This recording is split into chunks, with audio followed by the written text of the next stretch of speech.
안녕하세요. 저는 30대 직장인입니다. 사연들을 쭉 들어보니 기가 막히고 코가 막히는 이야기들이 많더라고요. 제 이야기도 기가 막힌 사연이라면 빠지지 않는데요. 한번 들어보시겠어요? 남편과는 대학을 졸업하고 만나게 되었습니다. 건설업 회사에 취직을 하고 실무자로 일을 하게 되었는데 남편은 그곳의 거래처 직원이었죠. 저는 추진력이 있고 적극적인 성격이었지만 남편은 차분하면서 순한 성격이라 좋았답니다. 연애를 할 당시에는 잘 맞아서 2년의 연애 기간 동안 크게 싸운 적도 없었어요. 그러다가 2년의 연애 후 결혼을 준비하게 되었습니다. 양가 집안 인사를 위해서 남편은 처음 저희 집 본가를 오게 되었는데 그때 정말 많이 놀랐다고 하더라고요. 사실 저는 오랫동안 건설업 대표로 있었던 아빠 덕분에 부유하게 자랐습니다. 현재도 건설업 이사로 계시고 금전적으로 부족하지 않은 상황인데요. 남편의 경우 중소기업에 다니시는 시아버지에 전업주부이신 시어머니가 있는 평범한 집안이었어요. 객관적으로 본다면 저희 쪽이 약간 아쉬울 수 있었지만 저희 집에서는 남편을 반대하지 않으셨답니다. 돈이야 있는 쪽에서 더하면 되는 거고 두 사람이 좋다면 결혼은 반대하지 않겠다고 하셨어요. 문제는 시댁이었습니다. 시어머니는 제가 마음에 들지 않으신 듯 보였어요. 그래, 2년 동안 연애하고 이제 결혼하겠다고? 지금 딱히 급할 건 없을 것 같은데 굳이 결혼을 해야 되겠니? 그냥 연애만 해. 엄마, 나 시온이랑 결혼하고 싶어. 엄마가 마음에 들지 않아 해도 시온이랑 결혼할 거야. 네가 좋다면야 어쩔 수 없지만 너 그전에 만났던 수영이는 다시 연락 안 하니? 걔는 싹싹하게 집에 와서 집안일도 돕고 선물도 자주 해왔잖아. 나는 걔가 좋더라. 네 여자친구 있는 자리에서 할 말은 아니다만 사실 그렇게 순하고 고분고분 해야 좀 같이 지낼 생각이 들지. 아, 엄마 왜 그래? 시연이 상처받겠어. 시연이도 착하고 싹싹해. 엄마가 아직 잘 몰라서 그런 거야. 어머님, 제가 잘할게요. 잘하고 못하고는 앞으로 봐야 알겠지. 너네가 준수 얼마나 애지중지 키웠는지 아니? 대기업 딸이 결혼하겠다고 수억을 줘도 나는 우리 아들이 아깝다. 그만큼 정말 소중하게 키웠어. 네가 잘해야 돼. 알지?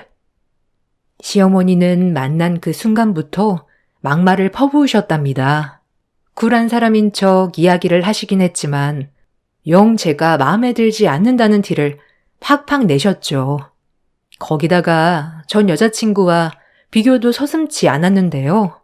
전에 만났던 여자친구는 순하고 고분고분했는데 저는 딱 보자마자 고집이 셀 것 같다며 마음에 들지 않아 하셨어요. 그래도 어찌어찌 남편이 시어머니께 이야기를 했고 그런 남편의 모습에 시어머니가 불편해도 중재는 잘해주겠다 싶어 결혼을 그대로 진행하게 되었습니다. 역시나 결혼식 당일에도 시어머니는 막말을 서슴지 않으셨어요. 시댁 하객들보다 친정에서 오는 하객들이 훨씬 더 많으니 시어머니는 그것부터 마음에 들어하지 않으셨죠. 거기다가 지역 내에서 비싸다는 호텔에서 결혼식을 올렸는데 주변 사람들에게는 며느리가 아들이 너무 좋아서 꼭 결혼을 하겠다며 이걸 다 낼 정도로 죽고 못 산다고 이야기를 했더라고요.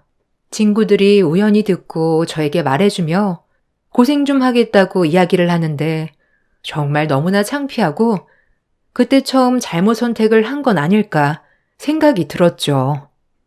이때 그만두었어야 하나 아직도 후회가 됩니다. 그래도 친정 부모님 앞에서 시어머니는 세상 좋은 시어머니로 포장을 하셨어요. 저에게 아가라 부르시면서 저희 부모님께는 시집살이를 하지 않겠노라며 걱정하지 마시란 이야기도 하셨죠. 시어머니의 그런 태도에 어이가 없었지만 어차피 신혼집과 시댁은 몇 시간 떨어진 거리에 있기 때문에 자주 볼 것도 아니라 괜찮다고 생각했어요. 거기다가 그럴 때마다 남편이 미안해하고 사과를 했기 때문에 시어머니만 아니라면 수월하게 결혼 생활을 할 수 있을 것이라 마음을 먹고 무사히 결혼식을 치렀습니다. 그렇게 결혼을 하고 난 후 얼마 지나지 않아 남편은 직장을 그만두게 되었어요. 거래처 상황이 좋지 않아 어쩔 수 없었지만 시어머니는 혹시라도 남편 기가 죽을까 매번 전화를 해 기죽이지 말라는 당부를 했습니다. 예, 너 우리 아들 기죽이는 거 아니지? 어차피 남자는 평생 일하면서 저 자식 먹여 살려야 하는데 지금 일 안 한다고 기죽이면 안 된다. 너는 임신하면 일 그만둘 거 아니니? 독하게 우리 아들 잡지 말고 당분간 네가 좀 애써라. 준수 마음도 여리고 착해서 상처도 받았을 텐데 쉰다고 집안일 시키지 말고 알았니? 에이, 어머님, 저도 일하는데 집안일은 쉬는 사람이 해야죠. 그리고 저 준수 씨한테 뭐라고 한 적 없어요. 걱정하지 마세요. 아휴, 저번에 봤더니 준수 살이 엄청 빠졌더라. 일도 안 다니는데 살이 빠질 수가 있겠니? 쉬는데 살이 쪄야지. 이건 집에서 스트레스 받고 있다는 거야. 너도 모르게 준수 구박하는 거 아니니? 거기다가 아이 가지려고 너무 노력하지 말거라.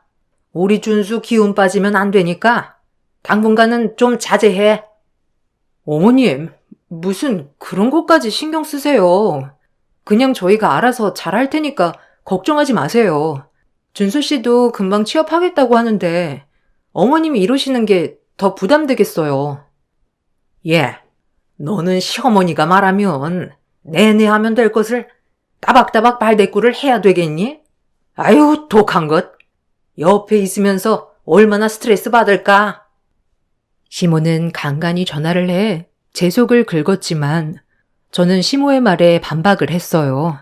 그때마다 자기 말에 말대꾸를 한다며 기분 나빠 하셨지만 먼저 막말을 한 것은 시어머니니 저도 정당한 행동이라 생각이 들었죠.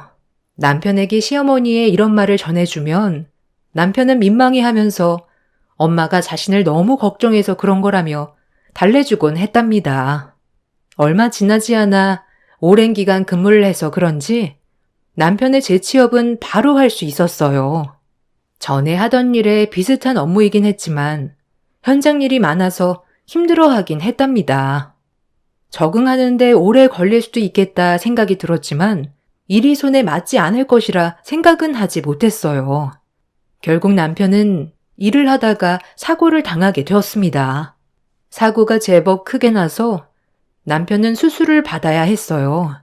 허벅지 뼈가 붓기까지는 움직일 수가 없어 간병이 필요한 상황이었습니다. 거기다가 오랫동안 입원을 해야 했었죠.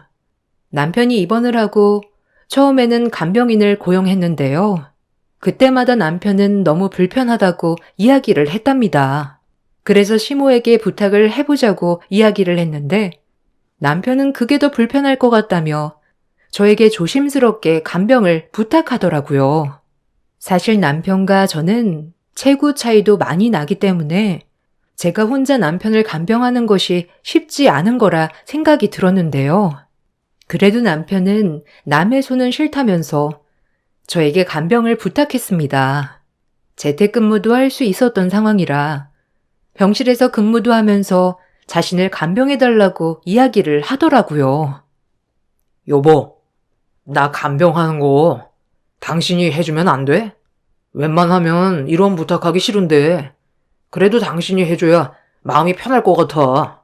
나 알잖아, 예민한 거. 다른 사람들이 왔다 갔다 하니까 잠도 못 자겠고 대소변도 잘 나오지 않아서 불편해. 당신이 좀 해줬으면 좋겠어. 뭐? 내가 할 수 있을까? 당장 움직이지도 못하니까 내가 대소변도 다 받고 씻는 것도 도와줘야 하는데 괜찮을지 모르겠어. 그냥 전문 간병인에게 맡기는 게 낫지 않겠어? 아무래도 나보다 경험도 많고 노하우도 있으니까 잘할 것 같은데. 불편해도 어쩔 수 없지. 조만간 당신이 참아주면 안 돼?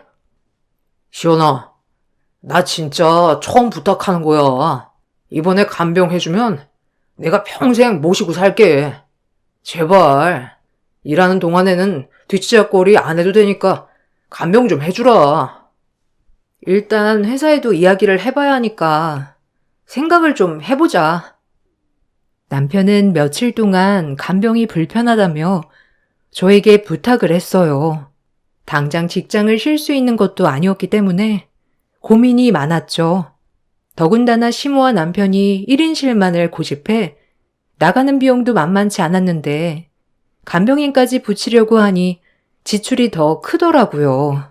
그래서 여러 가지 고민 끝에 회사에는 재택근무로 근무를 하겠다고 이야기를 하고 남편과 함께 생활을 하게 되었답니다. 그렇게 저는 남편의 병수발을 들게 되었어요. 문제는 제가 병수발을 들기 시작하면서 시어머니가 매일같이 찾아오셨다는 거였어요. 아침 일찍 오셔서 저녁 늦게까지 있다가 가셨는데 마치 나를 감시하는 듯한 눈초리로 매번 확인을 하셨답니다. 전에 간병인들이 있었을 때는 병문안을 오시는 분들이 없었지만 갑자기 시어머니께서 함께 데리고 오시는 문병객분들이 많아졌답니다. 남편도 잘 알지 못한 사람들을 왜 이렇게 데리고 오나 싶었는데 그때마다 하는 시어머니의 말에 저는 이해가 되었습니다. 여기 우리 아들. 일하다가 사고가 났어. 당분간 움직이지도 못하고 병원에 꼼짝없이 있어야 한다네. 준수야, 이분 알지? 엄마 친구. 같이 이 주변에서 밥 먹으려고 왔어. 이쪽은 우리 아들 간병인. 20만 원이나 줬는데 돈값을 못하네. 아휴, 그래도 지금 간병인이 모자르다고 해서 울며 겨자 먹기로 쓰고 있어. 엄마, 그게 무슨 소리야? 아니, 그게 아니고요. 이쪽은. 준수야, 그만 쉬어. 엄마는 여기 이모랑 밥 먹고 다시 올게. 시모는 찾아오는 문병인들에게 저를 간병인으로 소개를 하시더라고요. 처음에는 무슨 소린가 싶었는데 점점 그 말을 자주 하기 시작하자 어이가 없었어요. 그때마다 따져 물으려고 하면 시모는 갑자기 급한 일이 생겼다는 듯 문병객을 데리고 나가버리곤 했답니다. 아마 제가 자기 아들 기를 죽일까봐 이런 이야기를 하는 것 같다 생각이 들었어요. 아무리 그래도 며느리를 간병인 취급하니 기분이 너무나 나쁘더라고요. 남편 역시 시어머니의 태도에 당황해 했는데요. 시어머니의 말에 대해서 따져 묻자 시어머니는 별거 아닌 일로 화낸다며 무시하셨어요. 어머님, 제가 어떻게 고용된 간병인이에요. 며느리라고 소개도 안 하시고 무슨 20짜리 간병인이라고 소개를 하세요? 거기다가 돈값도 못하다니 정말 기분 나쁘네요. 넌 무슨 농담한 거 가지고 그러니? 그냥 웃으라고 하는 농담이야. 다 아들 결혼식에 왔었는데 네 얼굴 하나 모르겠어? 듣고서도 다들 별 생각 안 한다. 네가 그렇게 말하니까 내가 더 기분이 나쁘구나. 시어머니가 농담으로 그런 소리 한번 할 수도 있는 거지. 이렇게 따져 물어야 하는 거니? 준수 너는 어떻게 생각해? 엄마가 잘못한 거야? 아니, 엄마. 좀 너무하긴 했어. 결혼식 오셨다고 해도 사실 시온이를 잘 알지 못할 텐데. 그리고 당신도 그만해. 엄마가 농담이라고 하잖아. 농담? 상대방이 기분이 나쁜데 무슨 농담이야. 어머님, 다음부터는 그렇게 말씀하시지 마세요. 너무 기분이 나빠요. 참나. 알았어. 어디 무서워서 무슨 말이나 하겠니? 아유, 독해. 우리 준수 고생하고 있겠네. 시모는 끝까지 자신의 잘못을 인정하지 않으셨어요. 오히려 제가 독하다며 자기 아들을 더 안쓰러워 하셨답니다. 이날 이후로 남편도 서서히 저희 편에서 멀어지기 시작했죠. 원래 시모가 막말을 할 때면 나중에라도 저에게 대신 미안하다며 이야기를 했었는데 어느 순간부터 제가 너무했다는 말도 종종 했답니다. 그때마다 내가 고생하면서 간병하고 있는데 한 번도 고맙다는 말도 안 했으면서 오히려 저를 나무란다니 황당했어요. 당장이라도 간병을 그만둘까 싶었지만 남편도 자꾸만 병원에서 시어머니와 싸우니 예민할 수 있겠다 싶어 한 번 더 참기로 했죠. 시모의 막말은 멈추지 않았고 그때마다 저는 차분하게 남편에게 말을 했어요. 여보, 나 어머님한테 받는 상처가 너무 많은 것 같아. 솔직히 어머님 계시면 병실에 들어와도 불편하고 거기다가 언제 막말을 하실까 심장이 너무 두근대고 힘들어. 당신이 잘 말씀드려가지고 매일은 아니고 가끔씩만 오시면 안 되냐 말해보는 건 어때? 간병도 쉽지 않은데 어머님이 자꾸만 이상한 말씀 하시니 마음도 힘들어. 당신 마음 잘 알아. 엄마가 약간 말이 지나칠 때가 있어. 이해는 하지만 엄마도 내가 너무 크게 다치다 보니 걱정돼서 자주 오시는 것 같아. 말은 해보겠지만 엄마가 고집하시면 어쩔 수 없어. 당신도 나중에 아이 낳고 나면 우리 엄마 이해할 거야. 어차피 이제 얼마 안 있다가 태어날 거니까 그때까지만 좀 참아주면 안 될까? 언제까지 참을 수 있을지 모르겠어. 사실 회사 눈치도 보이고 시어머니가 매일 여기로 오신다면 어머님께서 직접 간병하시는 것도 나을 것 같아. 엄마가 나를 어떻게 간병해. 몸도 약하신데. 어쨌든 한번 이야기는 해볼게. 남편은 찾아오는 시어머니를 말리지도 않았고 거기다가 매번 하는 막말에도 적극적으로 대응해주지 않았어요. 그러다 보니 저는 어머님의 말씀에 바로바로 대응을 하게 되었고 시어머니와 남편은 저를 도욱한 사람으로 생각을 하는 듯 보였습니다. 더욱 견딜 수 없었던 것은 시어머니와 남편 모두 주변 사람들의 시선 때문에 1인실을 고집하고 있다는 점이었어요. 처음에는 저도 일을 해야 하고 모르는 사람들과 지내게 되면 편하게 일을 하기 어려워 1인실로 잡았지만 회사에서 배려를 해주시면서 휴가로 간병을 하고 있었던 상황이었거든요. 그래서 굳이 1인실을 고집하지 않아도 되었는데 두 사람은 1인실만 고집을 하더라고요. 거기다가 문병 오시는 분들에게는 아들이 아파서 큰돈 좀 썼다며 제가 결제할 병원비를 마치 시어머니 본인이 내시는 뉘앙스로 이야기를 하셨답니다. 시어머니는 입원하는 동안 하루도 빠짐없이 병원에 오셨어요. 제가 저 대신 간병을 해달라고 말할 때면 자기는 약해서 그런 거 못한다며 말씀하셨죠. 거기다가 종종 병원밥이 맛이 없다며 외부 음식을 싸오라고 하거나 심부름을 당연히 시키기도 했어요. 그때마다 거절을 하면 자기가 여기 동네를 몰라서 그러는 건데 너무하다며 아들에게 호소를 하시기도 했답니다. 특히나 남편 피부에 뭔가가 올라오면 저를 굉장히 나무라셨어요.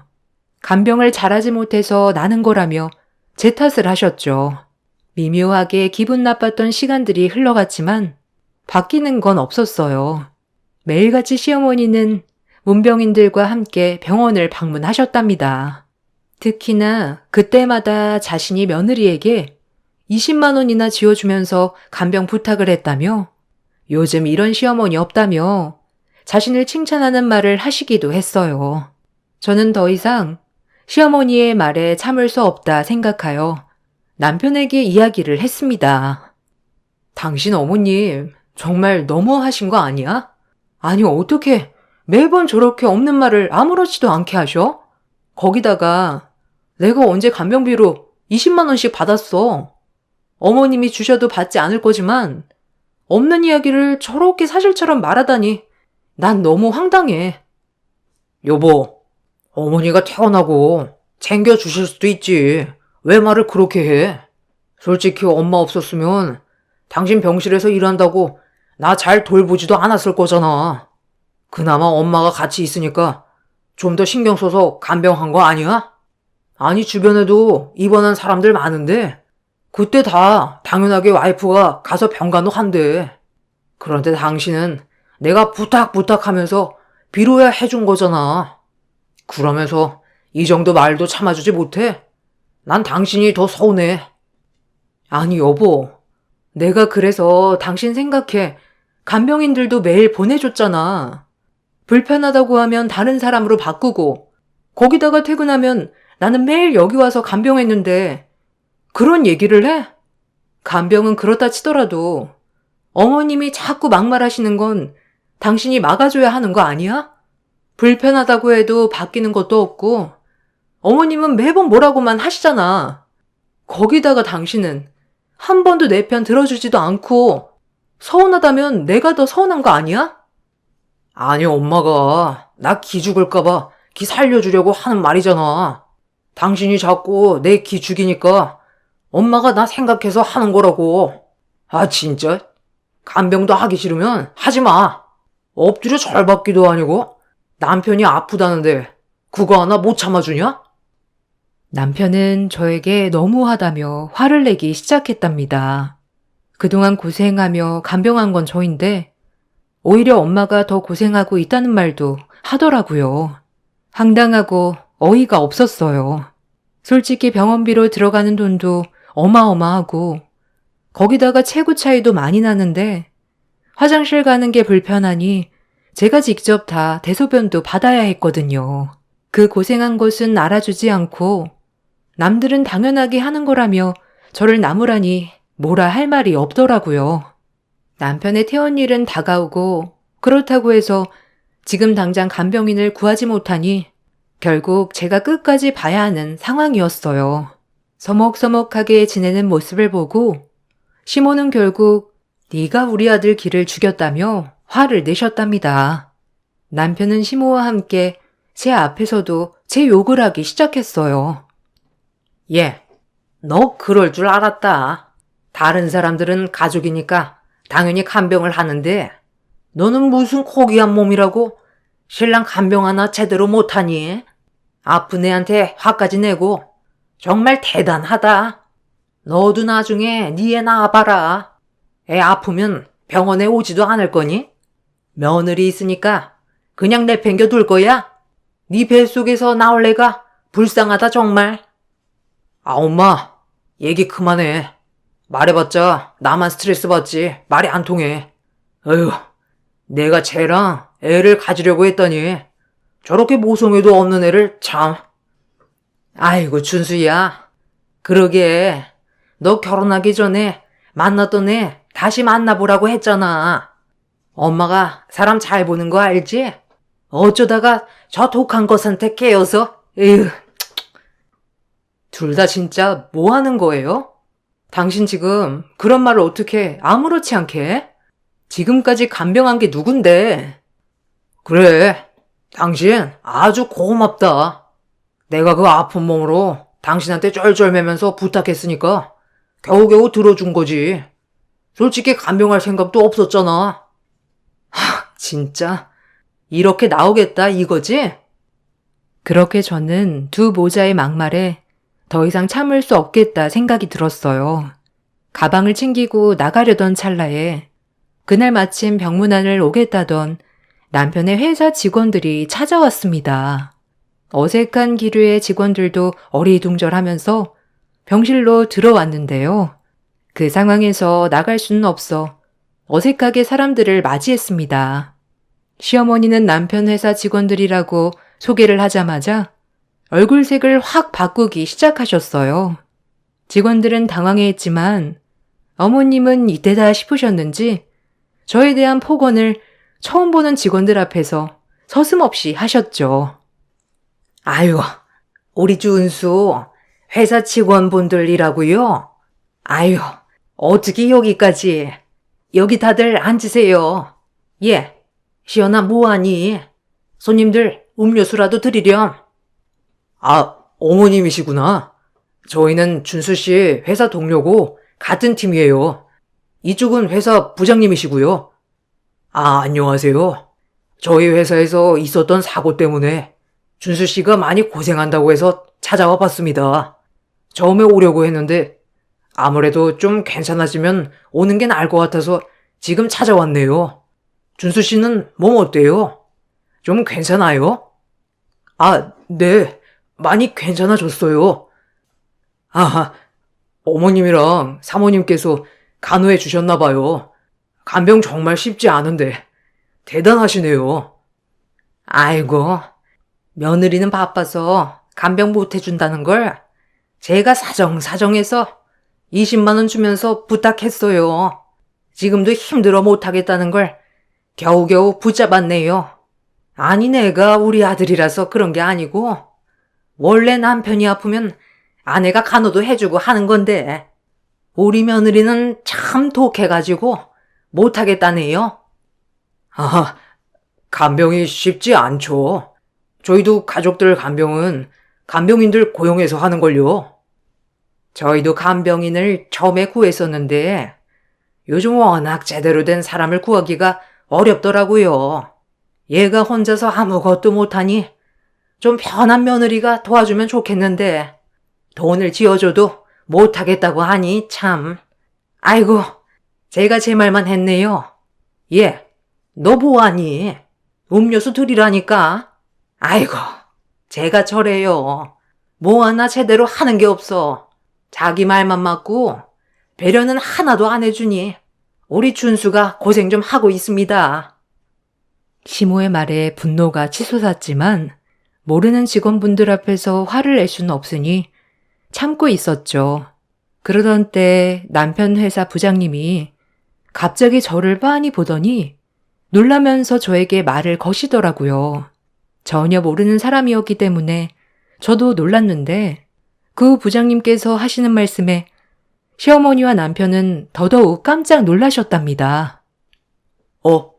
혹시 양 대표님 따님 아니신가요? 저 양 대표님 회사에 근무했던 사람입니다. 네? 저희 아빠를 어떻게 아세요? 제가 원래 양 대표님 거래처 직원이었는데 회사가 부도나면서 쫓겨났거든요. 그때 저희 다 받아주신 분이 양 대표님이셨어요.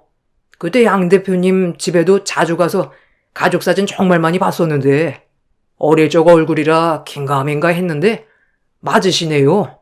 근데 준수 씨가 결혼했다는 분이신 줄 몰랐어요. 그때 결혼식에 일이 있어 참석을 못했는데 갔다면 양 대표님도 봤겠네요. 아니 근데 이분이 여기서 이런 대우를 받으실 분이 아니실 텐데. 아니 부장님이랑 아는 사이니? 아유 참. 부장님, 그게 아니고요. 잠시 언쟁이 있었던 것 뿐이에요. 당신 뭐해? 뭐라고 이야기 좀 해봐. 뭘 이야기해? 나보고 독하다고 한 거? 아님 지금껏 간병했는데 고맙다는 소리 한번 못 들었던 거? 시어머니와 남편은 굉장히 당황해했답니다.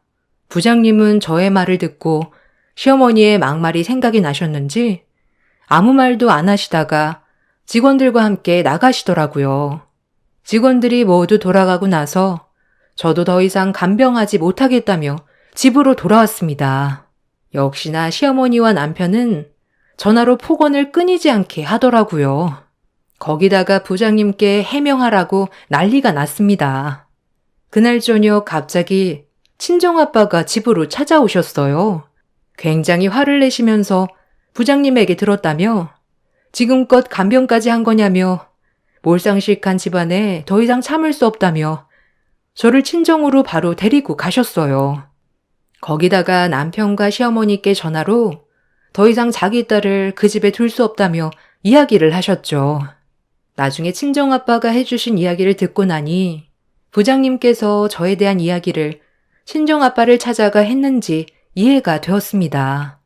부장님께서 다니던 회사는 부도로 인해서 월급도 받지 못한 채 정리가 되었다고 해요. 거래처의 상황이 나빠지자 친정아빠는 대신 거래처 직원들을 모두 수용해 일을 시켜주셨답니다. 거기다가 밀린 월급에 대한 부분도 회사가 처분이 되면서 발생한 비용에서 우선적으로 받을 수 있도록 도움을 주셨다고 하는데요. 말 그대로 길거리에 나앉게 되었던 상황에서 도움을 주었던 은인이나 마찬가지셨던 것이죠. 이후에 보답을 해드리려고 했지만 친정아빠는 한사코 거절을 하셨다고 해요. 그래서 그 은혜를 어떻게 갚아야 할까 마음속에 품고 있던 와중에 병원에서 시모에게 그런 취급을 받고 있었던 저를 보게 된 것이었죠. 시모의 말과 저의 얼굴이 겹치면서 그 자리에서 당장 화를 내고 싶었지만 우선 친정아빠를 찾아가는 것이 맞다고 생각이 들어 그날 바로 찾아왔다고 하셨어요. 아빠는 크게 분노하셨고 당장 이혼하라고 하셨습니다. 저도 더 이상은 참을 수 없다 생각이 들어 남편에게 이혼을 선언했어요.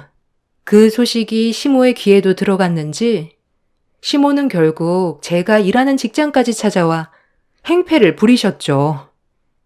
야, 네가 뭔데 우리 아들한테 이혼을 놓네? 네가 그렇게 콧대 높게 행동하니까 우리 아들이 기가 죽는 거잖아. 내가 뭘 어쨌다고 나 때문에 못 살겠다고 하니? 내가 정말 시집살이 한 게 뭐가 있다고 그래? 네가 잘했으면 내가 오련히 잘해주지 않았겠니? 아무리 내가 잘해줘도 너한테는 부족하다고 느낀 건 아니고 너 지금 사과하면 내가 봐줄 테니까 당장 준수한테 가서 미안하다고 싹싹 빌어. 제가 왜요? 전 잘못한 거 하나도 없습니다. 간병하라고 해서 했고 심부름이며 막말하는 것도 다 참았어요. 오히려 억울한 건 전데 여기까지 찾아와서 행패세요? 행패? 시어머니한테 하는 말버릇 좀 봐라. 내가 준수가 좋다고 하니 어쩔 수 없이 결혼 허락했는데 너랑 결혼하고 나서 준수 일도 그만두게 되고 사고도 나고 네가 원흉이야 원흉. 마음 여리고 약하네. 네가 잘해줬으면 준수가 이렇게 되었겠어? 왜 네 잘못은 생각도 안 하고 가만히 있는 착한 준수랑 나를 이렇게 괴롭히니? 제가 괴롭힌 게 아니고 어머님이 절 괴롭힌 거죠. 그렇게 싫어하는데 제가 빠지겠습니다. 애지중지한 아들 속에 꽁꽁 싸매고 한번 살아보세요. 소란에 달려온 경비의 손에 시어머니는 밖으로 나가게 되었고 저는 더욱 단호하게 이혼을 결심하게 되었습니다. 처음 남편은 시모도 너무했지만 나도 잘못한 게 있다며 서로 사과하고 화해하자는 어이없는 메시지를 보내왔지만 저는 이혼만을 요구했습니다. 남편이 이혼을 받아들일 것 같지 않아서 시모의 폭언이 담긴 통화 내용과 메시지 등을 증거자료로 이혼을 청구하게 되었어요. 정구가 남편에게 전달되자 그제서야 남편은 심각한 상황임을 알았는지 매일 직장과 친정으로 찾아와 용서를 구했죠. 그렇지만 이미 관계는 되돌릴 수 없을 지경이었고 저의 상처 또한 컸습니다. 늘 항상 제 편일 거라 생각했던 남편의 그 태도가 머릿속에서 지워지지 않았어요. 그래서 저는 단호하게 이혼을 진행했습니다. 저의 이혼 청구는 받아들여지게 되었고 유책 사유가 남편에게 있는 것으로 인정되면서 위자료를 받고 이혼하게 되었습니다. 마지막으로 만난 남편은 저에게 용서를 구하며 재결합을 이야기했습니다. 시연아, 미안해. 엄마가 너에게 상처를 주고 있는데 나는 네 편이 되어주지 못했어. 내가 잘못했다. 엄마랑은 이제 더 이상 연락도 하지 않고 만나지도 않고 있어. 그러니 마음 좀 되돌려주면 안 될까? 그때 네가 고생하며 간병도 해줬는데 정말 미안하다. 오빠, 솔직히 어머님이 하시는 말 결혼 전부터 신경 쓰였지만 난 오빠 하나만 믿고 결혼한 거야. 근데 오빠도 결국 내 편이 아니었어. 우리가 더 산다고 해도 다시 오빠가 내 편에서 뒤돌지 모르겠다는 생각에 난 매일 불안할 것 같아. 오빠는 어머님을 놓지 못할 거고 결국 우리는 반복될 텐데 다시 만나는 건 아닌 것 같아. 시연아, 지금 당장 돌아오라는 거 아니야. 제발 평생 엄마 안 보고 살게 해줄게. 부탁이야. 나 너 없이 안 된다. 내가 그때 사고로 다쳐서 제정신이 아니었나 봐. 간병하는 거 쉬운 일도 아닌데 당연하다고 생각했어. 미안해. 나한테 한 번 더 기회를 주면 안 되겠니? 이미 난 마음을 정했어. 그리고 달라지지 않을 거야. 그러니 이젠 정말 그만하자. 더 이상 연락은 안 해줬으면 좋겠어. 남편은 그 이후로도 재결합에 대해서 이야기를 했지만 저는 시모와 함께 평생 행복하게 살라며 그 자리에서 나는 빠지겠다는 이야기로 더 이상 답은 하지 않고 있습니다. 남편이 다니고 있는 회사에서 부장님뿐만 아니라 그때 당시 저희 아빠의 도움을 받았던 직원들도 몇 분 계셨나 보더라고요. 남편과 시모의 행동이 소문나면서 남편은 직장 내에서 외톨이가 되었다고 하더라고요. 결국 남편은 회사를 그만두게 되었다고 전해 들었답니다. 이혼 후에 시모와 남편의 사이는 돈독해졌을 거라 생각했는데 남편은 시모와의 연을 정말 끊었다고 해요. 그래서 그런지 시모가 종종 저에게로 폭언의 문자를 날리곤 하지만 이제는 애처로울 지경이랍니다. 그렇게 애지중지하며 키운 아들이 남처럼 대하니 속이 타시겠죠. 인과응보가 이런 게 아닐까 싶습니다. 남에게 나쁘게 하면 그게 다시 돌아오게 되죠. 반대로 친정아빠처럼 남에게 베풀게 되면 그 덕이 다시 돌아오는 경우도 있는 것 같습니다. 저도 지금은 안정을 찾아가고 있어요. 저도 결혼 생활 동안 내내 참았던 것은 아니지만 그래도 시간이 지나면 바뀌겠지. 한편으로는 기대를 하고 있었거든요. 그렇지만 처음에 말이 통하지 않는 사람들은 끝까지 통하지 않는다는 걸 알게 되었네요. 제 이야기를 들어주셔서 감사합니다. 안녕하세요. 항상 재미있게 사연을 듣다가 이번에 제가 경험한 일도 여기에 올라오는 사연만큼이나 놀랍다 생각이 들어 글을 쓰게 되었습니다. 저는 몇 년 전 이혼을 한 돌싱입니다. 전 남편과는 소개를 통해서 만나게 되었는데요. 친정 엄마가 홀로 저를 키워주셨는데 주변에서 좋은 집안 아들이 있다며 소개를 해준다고 해서 엄마의 성하에 소개팅을 나가게 되었습니다.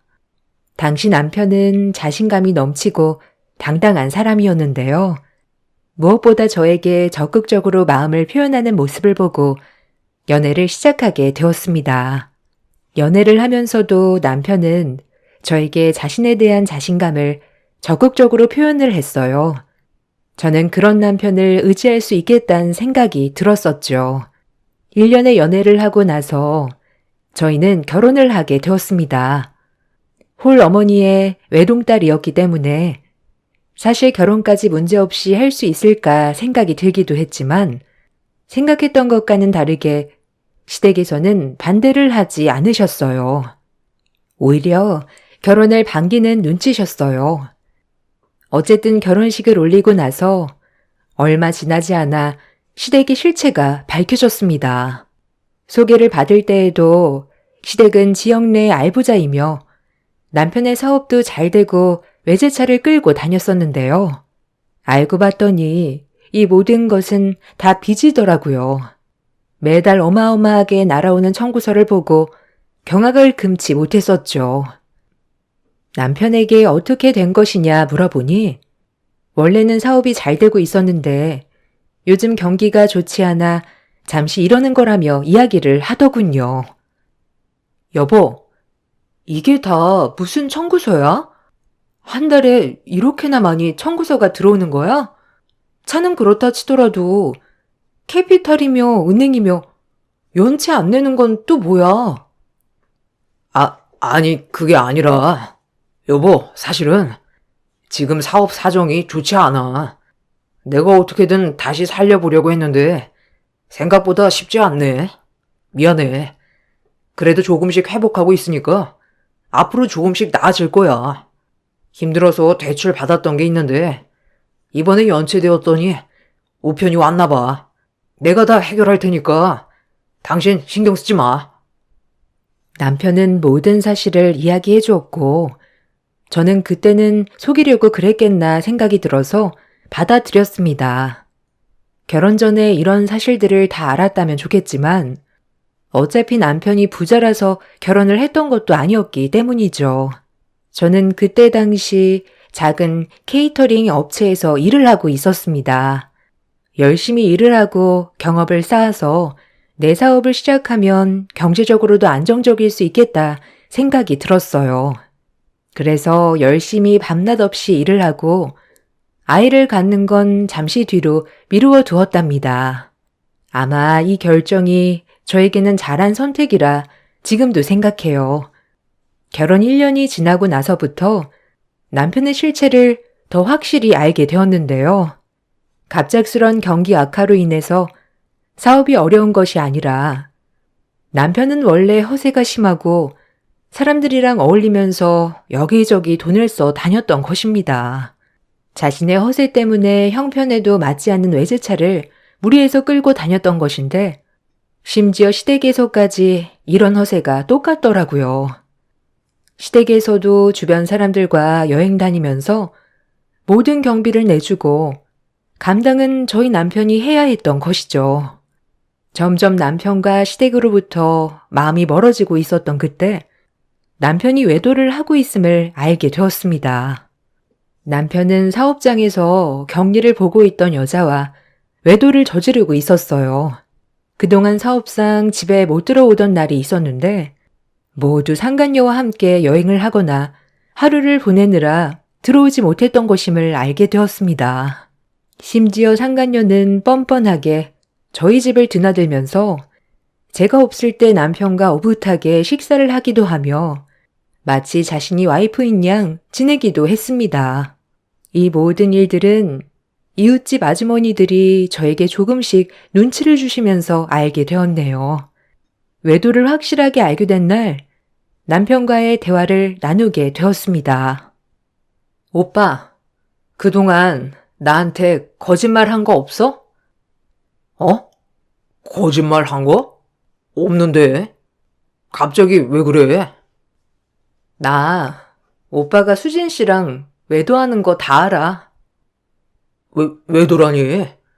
수진은 우리 회사 경리고 당연히 나랑 가깝게 지낼 수밖에 없는 거지. 네가 착각하는 거야. 너무 예민한 거 아니야? 이미 CCTV랑 블랙박스 다 확인했어. 어디서 발뺌하려고 그래? 당신이랑은 더 이상 살 수 없겠다. 여보, 미안해. 내가 정말 미쳤었나 봐. 그냥 친하게 지내다 보니까 정말 내가 미쳤어. 당장 내보낼게. 그러니까 제발 용서해줘. 남편은 그날 무릎을 꿇고 싹싹 빌며 용서를 구하였습니다. 저는 다른 건 몰라도 외도는 용서할 수 없는 일이라 생각을 했기 때문에 절대 용서해 줄 수 없다 이야기를 했죠. 남편은 울며 불며 저에게 매달렸어요. 지금 당장 결정하지 말고 단 몇 주만이라도 자신이 하는 행동을 봐달라며 기회를 한 번만 더 달라며 애원을 했습니다. 그동안 남편은 허세가 넘치는 사람이긴 했지만 저에겐 따뜻하고 친절하게 잘 대해주었어요. 제 일을 존중해주고 응원해주는 사람이었고 그때 당시 친정엄마도 건강이 좋지 않으셔서 만약 이혼을 한다면 엄마에게 충격이 될까 걱정이 되어 주저하게 되었죠. 결국 저는 고민을 하던 끝에 이혼 유예 기간을 두기로 했습니다. 당분간 남편이 하는 행동을 보고 결정하겠다 이야기를 했어요. 며칠 동안 남편은 일거수일투족 모두 사진을 찍어 저에게 보내주었습니다.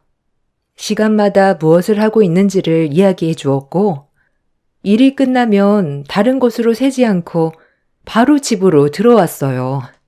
그런 남편의 태도에 저는 마음이 풀리고 있었습니다. 그렇지만 남편은 저에게 했던 것과는 다르게 딴짓을 그대로 하고 있었습니다. 그걸 알게 된 건 남편의 상간녀가 저에게 바로 연락을 했기 때문이었죠. 여보세요? 동수 오빠 와이프 맞으시죠? 저 수진이에요. 경리로 일했던.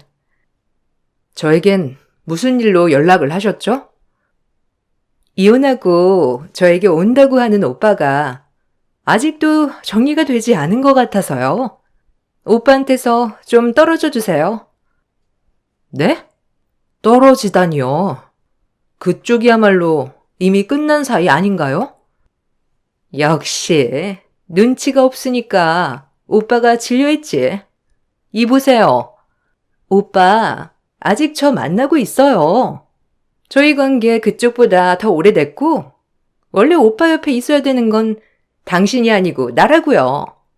상황상 어쩔 수 없었지만, 어쨌든 아직 만나고 있으니까 헤어져 주세요. 이게 무슨... 아무튼 전 연락했어요. 헤어지는 걸로 알고 끊을게요. 상간녀는 당당하게 저에게 헤어져 달라며 연락을 해왔습니다. 알고 봤더니 남편은 저에게 외도를 걸린 이후에도 상간녀와 헤어지지 않고 만나고 있었죠. 상간녀가 격리를 그만두고 나니 더 편하게 만남을 지속하고 있었습니다. 심지어 상간녀는 제가 출근을 하면 저희 집으로 와 제가 퇴근하기 전까지 있다가 나간 날도 있었습니다. 이런 뻔뻔한 태도에 기가 막혔지만 남편에게 한 번 더 확인을 해야 할 것 같아서 남편에게 이 사실을 따져 물었죠. 오빠, 나 당신 상간녀한테 들었는데 아직 당신이랑 만나고 있다는데 이게 어떻게 된 거야? 예진아. 미안해. 정리하려고 했는데 직장도 그만두고 자기를 버렸다며 자꾸만 연락이 오길래 몇 번 만난 게 다야. 또 거짓말을 하네? 이미 CCTV로 다 확인했어. 지금까지 계속 그 여자는 우리 집에 들락날락 했던데 지금 뭐 하자는 거야? 아이씨, 다 들켰네. 그래, 나 계속 만나고 있다. 어쩔래? 뭐 이혼이라도 할 거야? 니네 엄마 우리 이혼한다는 거 알면 충격받아서 쓰러지실 텐데 괜찮아? 그러지 말고 금방 정리할 테니까 좀 징징대지 말고 기다려. 뭐? 징징댄다고? 지금 뻔뻔하게 뭐 하는 짓이야? 그럼 니네 엄마한테 전화할 테니까 당장 말해봐. 나랑 이혼하겠다고. 애지중지 키운 딸이 이혼한다고 하면 충격이 크실 텐데. 오빠 지금 그걸로 날 협박하는 거야? 내가 당신이랑 이혼을 못할 거라고 생각해? 천만에. 내가 당신이고 그 여자고 소송할 거야. 남편은 자신의 행동이 들키자 오히려 저희 친정엄마의 상태를 언급하며 비아냥거리기 시작했죠. 저는 더 도욱한 마음으로 이혼을 결심했습니다. 이미 증거는 차고 넘쳤기 때문에 이혼을 하는 데에는 어렵지 않았어요. 저는 남편과 상간녀에게 위자료 청구를 하였습니다. 그렇게 모두 마무리가 되던 중 엄마가 투병 중 돌아가시게 되었어요. 이혼도 했고 하나밖에 없었던 가족이 세상을 떠나다 보니 마음이 무척이나 힘들었지만 그래도 인복은 있는지 케이터링 업체 사장님의 도움을 받아 다른 지역에서 개업을 하게 되었어요. 생각보다 가게는 잘 되었고 주로 기업 내 행사 음식 제공을 하면서 차분히 사업을 넓혀갔습니다. 전 남편과는 따로 연락을 하지 않았지만 건너 들었던 소식은 저와 헤어지고 나서 상간녀와도 얼마 못 가 헤어졌다는 이야기였어요. 아마 남편의 사업이 겉으로 보는 것과는 다르게 망하고 있었다는 것과 거주하고 있던 집이 제 명의로 되어 있었다는 걸 알았던 거겠죠. 어쨌든 이미 타지로 이사를 왔고 마주칠 일은 없을 거라 생각을 했었습니다. 케이터링과 반찬집을 차리고 운영하면서 몇 번 저희 가게로 의뢰를 해주신 사모님이 있었는데요. 그분께서는 지역 내에서도 유명한 기업의 사모님이셨습니다.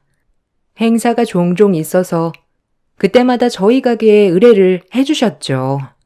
제가 하는 음식이 입에 맞으셨는지 종종 반찬들을 사러 오시기도 했습니다. 사모님께서 저를 좋게 봐주셨는지 가끔씩 저희 가게를 와서 이야기를 나누다 가시거나 커피를 사고 오시는 날도 있었죠. 사모님께는 하나밖에 없는 아들이 있었는데요. 그 아들이 얼마 전 결혼을 한다는 소식을 듣게 되었습니다. 결혼식을 홈파티 형식으로 하려고 해서 음식 의뢰를 하시려고 했지만 그날은 미리 잡힌 행사가 너무 많아서 제가 진행을 해드리지 못했었네요. 어쨌든 결혼식이 끝나고 사모님께서는 담례떡이라며 신혼부부 사진이 들어간 박스를 가지고 오셨습니다. 잘 먹겠다고 인사를 하면서 사진을 보니 저는 깜짝 놀라지 않을 수 없었는데요. 바로 사진 속 신부가 그토록 원망하고 증오했던 상간녀였던 것입니다. 그때 사모님께는 아무런 말도 하지 못했어요. 이미 결혼식도 끝이 났고 거기다가 신부가 임신을 하게 되면서 결혼을 한 것이라고 하셨거든요. 그렇지만 사부님은 정말 좋으신 분이셨고 이대로 상간녀가 결혼을 하게 되면 큰일이 날 수도 있겠다 생각이 들었습니다.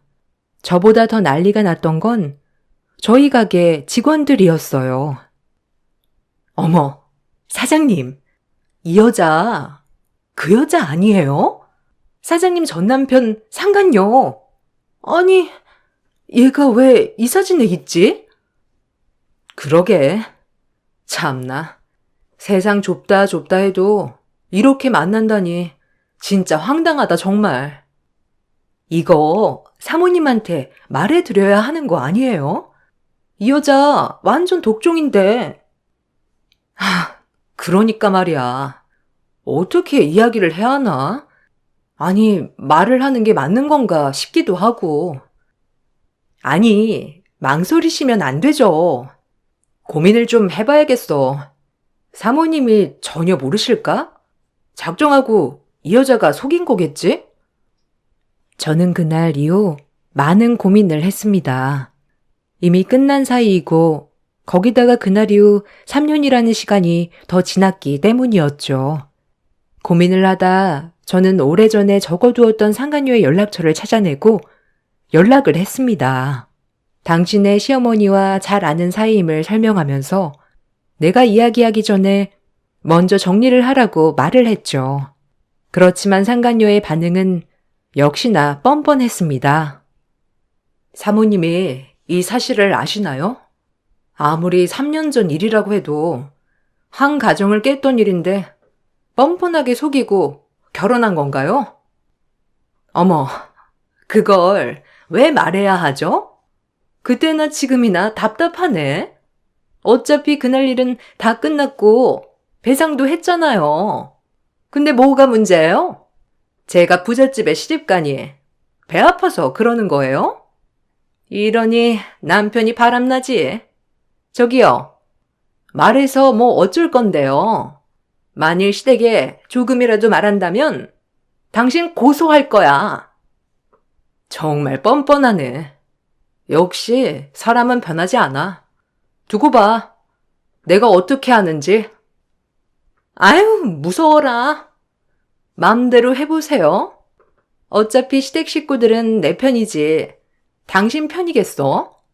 이미 난 그쪽 집안 대를 이을 아이도 임신했는데 어쩔 거야. 제발 내 인생에 참견하지 말고 꺼져.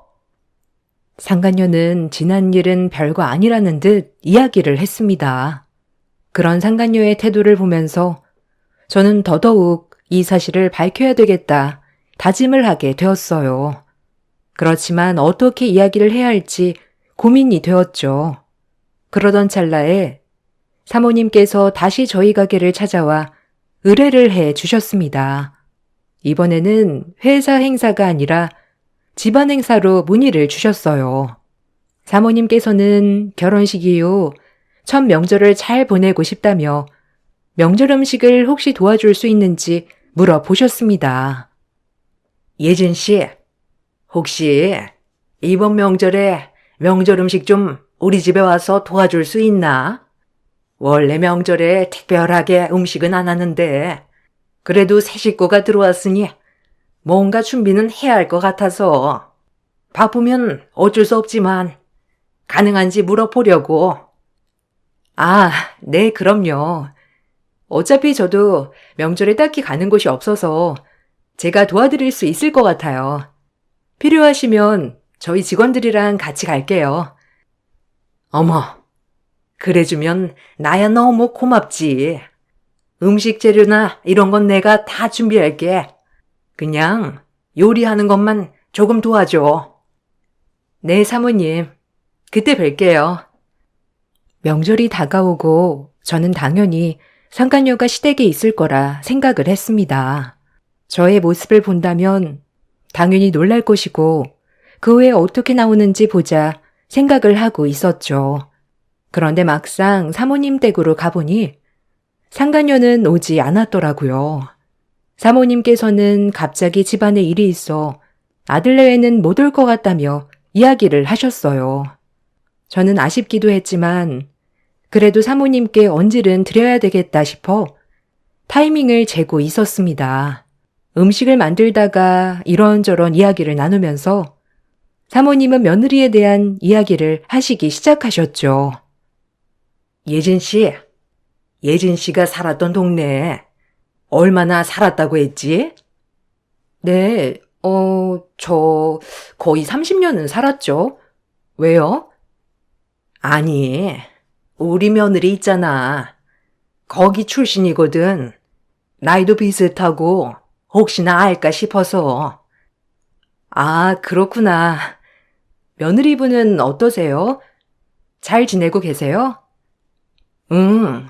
처음에는 직업도 마땅치 않고 그래서 마음에 들진 않았는데 임신했다고 해서 허락했거든. 근데 생각보다 싹싹하고 잘하더라고. 쉬는 날마다 와서 나랑 이야기도 하고 가고 아들 없이도 종종 왔다 가서 기특하기도 하고. 아, 이번에 신혼여행 갔다 왔다며 아들이 사진을 보내왔는데 여기 예진 씨가 예전에 가고 싶다고 했던 곳이잖아. 한번 봐볼래? 아, 정말요? 와, 진짜 사진 잘 나왔네요. 이거 봐봐. 아드님 사진 정말 잘 나왔지? 오, 그러네요. 근데 왜 아드님 독사진만 있어요? 새댁 사진이 빠졌네요. 두 분이서 같이 찍은 사진은 없어요? 궁금해요. 며느리가 사진 찍는 걸 별로 좋아하지 않는다고 하더라고. 이번에 신혼여행 가서도 며느리는 사진을 안 찍었다고 하네. 어머, 그래요? 그래도 신혼여행인데 사진이 없다니. 그치? 아들한테 한번 있나 물어봐야 되겠다. 아, 저번에 결혼식 사진도 나왔는데 한번 볼래? 사모님은 결혼식 사진을 펼쳐 보였습니다. 그때 저희 직원이 신부를 가리키며 깜짝 놀란 목소리로 이야기를 했어요. 어머머머! 이 사람! 사장님, 이 사람, 전 남편분, 그 사람 아니에요? 그 사람이라니? 우리 며느리랑 아는 사이야? 같은 지역이라서 알 수도 있겠다 싶었는데, 어떻게 아는데? 전 남편이랑도 아는 사이야? 아, 그게, 사모님, 혹시 며느리분이 이 여자인가요? 저는 사모님께 전에 저장을 해두었던 사진을 보여주었어요. 사진 속에는 남편과 상간녀가 얼굴을 맞대고 다정하게 찍은 사진이 있었답니다.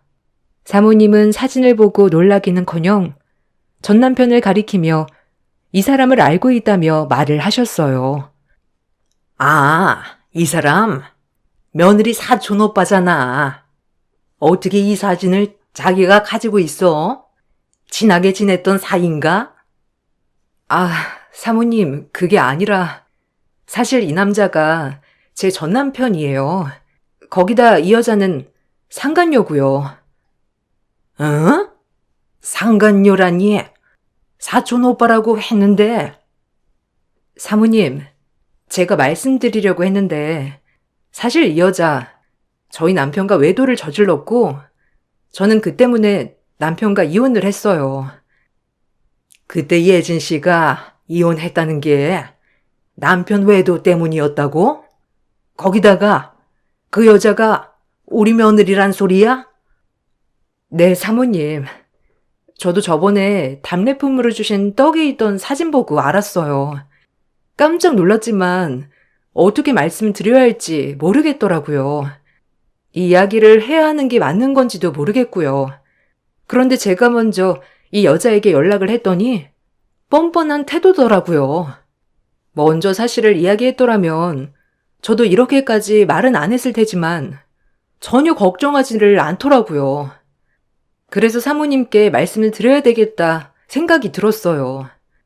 오늘이 그날이 될 거라고 생각은 안 했지만 이 여자가 아직도 전 남편을 만나고 있다고 하니 더 이상은 저도 참을 수 없더라고요. 아니, 이게 무슨 말이야? 어머, 잠깐만.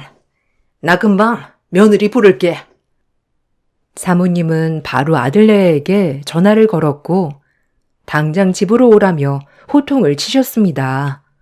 얼마간의 시간이 지나고 아들네회는 집 안으로 들어왔고 상간녀는 제 얼굴을 보자마자 소스라치게 놀랐어요.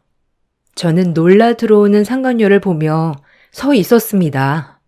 사모님은 크게 화를 내면서 상간녀에게 사실인지 물어보기 시작하셨죠. 상간녀는 저의 눈치를 보다 오해가 있는 것 같다며 이야기를 하기 시작했습니다. 그런 상간녀의 모습에 기가 막혔죠.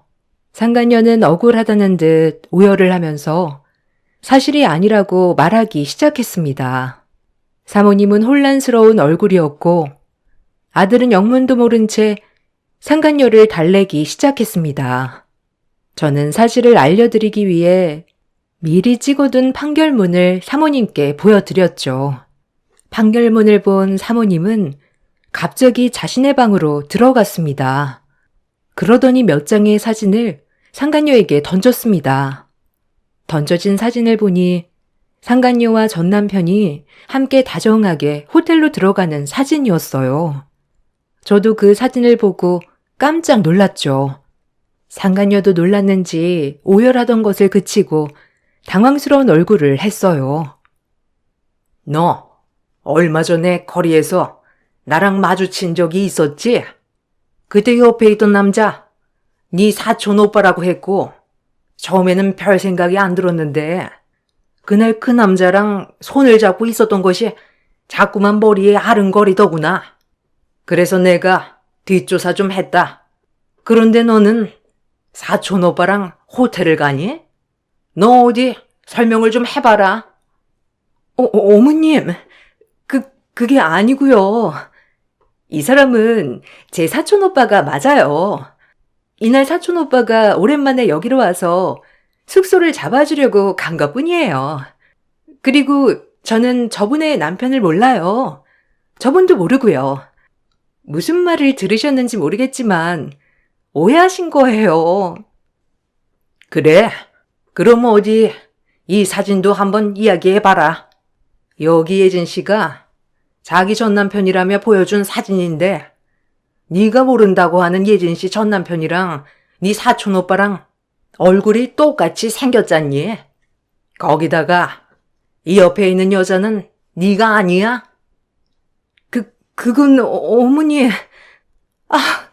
제가 잘못했어요. 말씀 안 드리려고 한 건 아닌데 철없을 때 있었던 일이고 저도 지금까지 반성하고 있어요. 그때 모든 배상을 다 했고 지금도 그때만 생각하면 후회가 돼요. 어머님, 정말 진심이에요.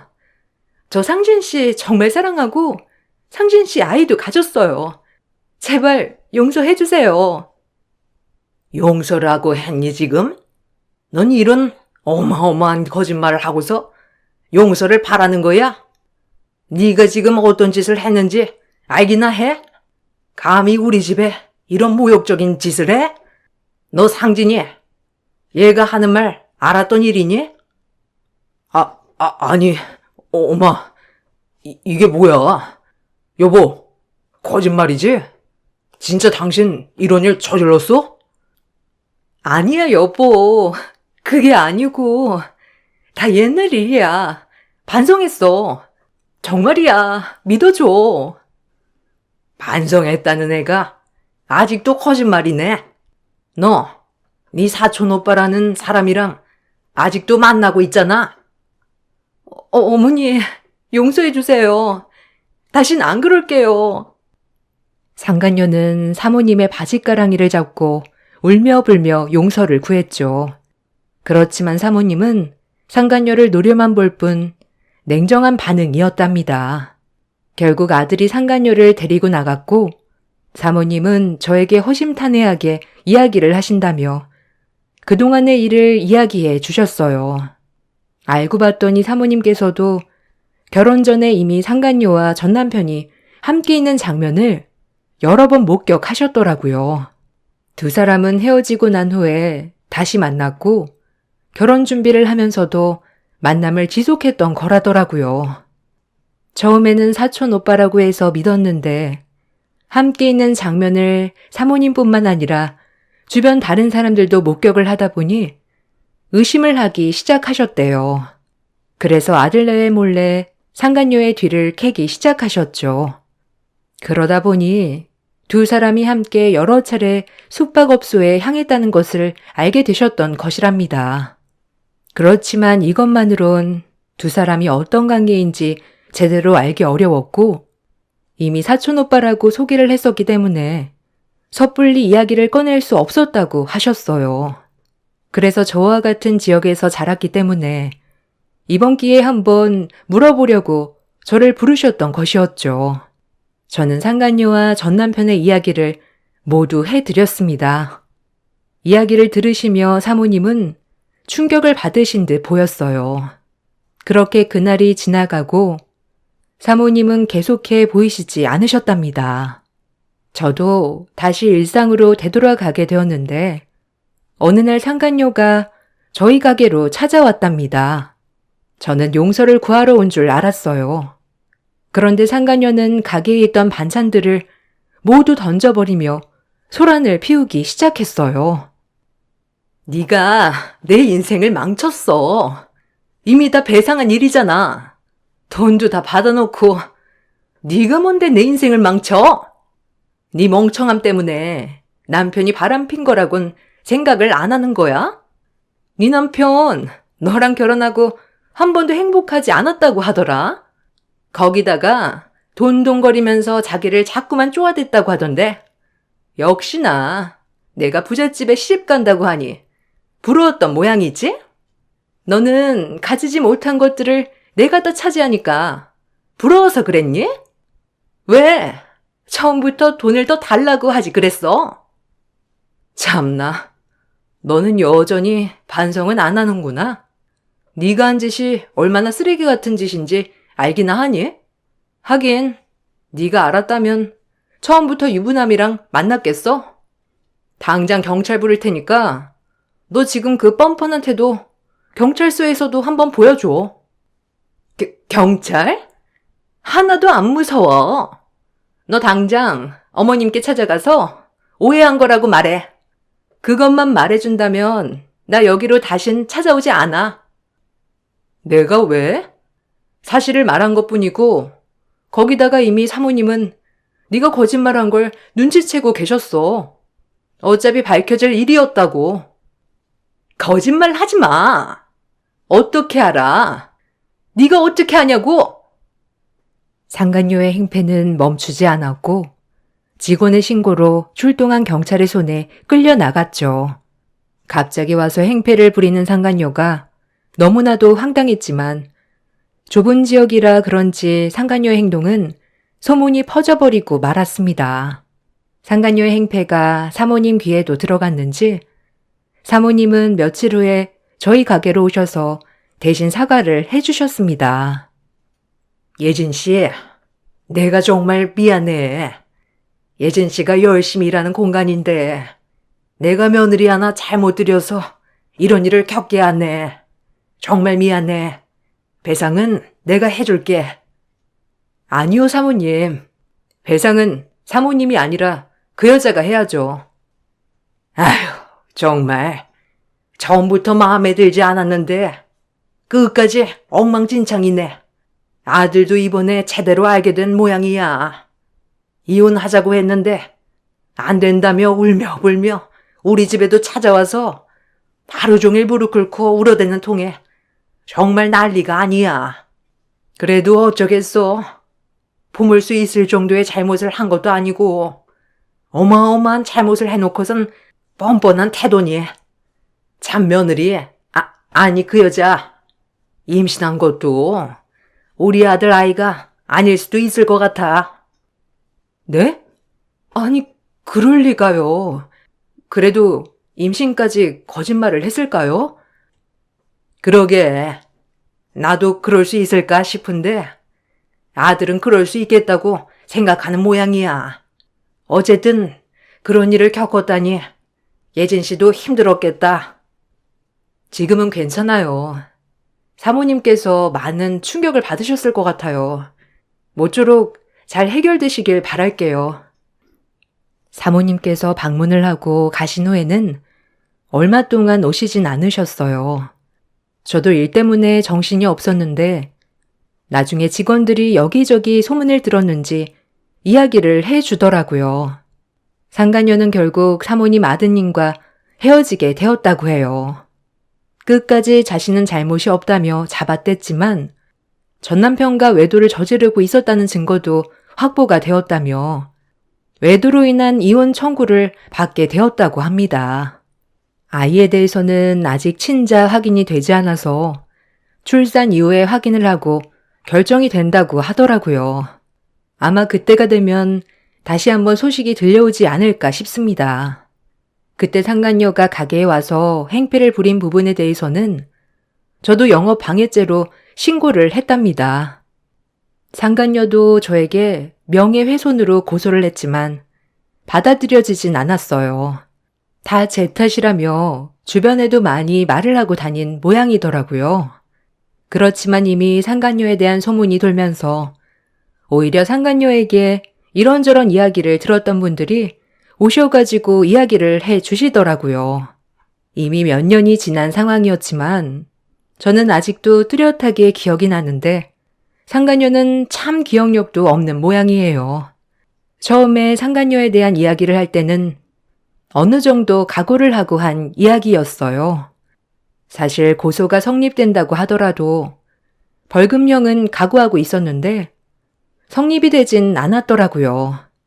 대신 상간녀에게 청구한 손해배상은 받아들여지게 되면서 상간녀는 이혼하면서 위자료에 저에게 손해배상까지 모두 배상하게 되었죠.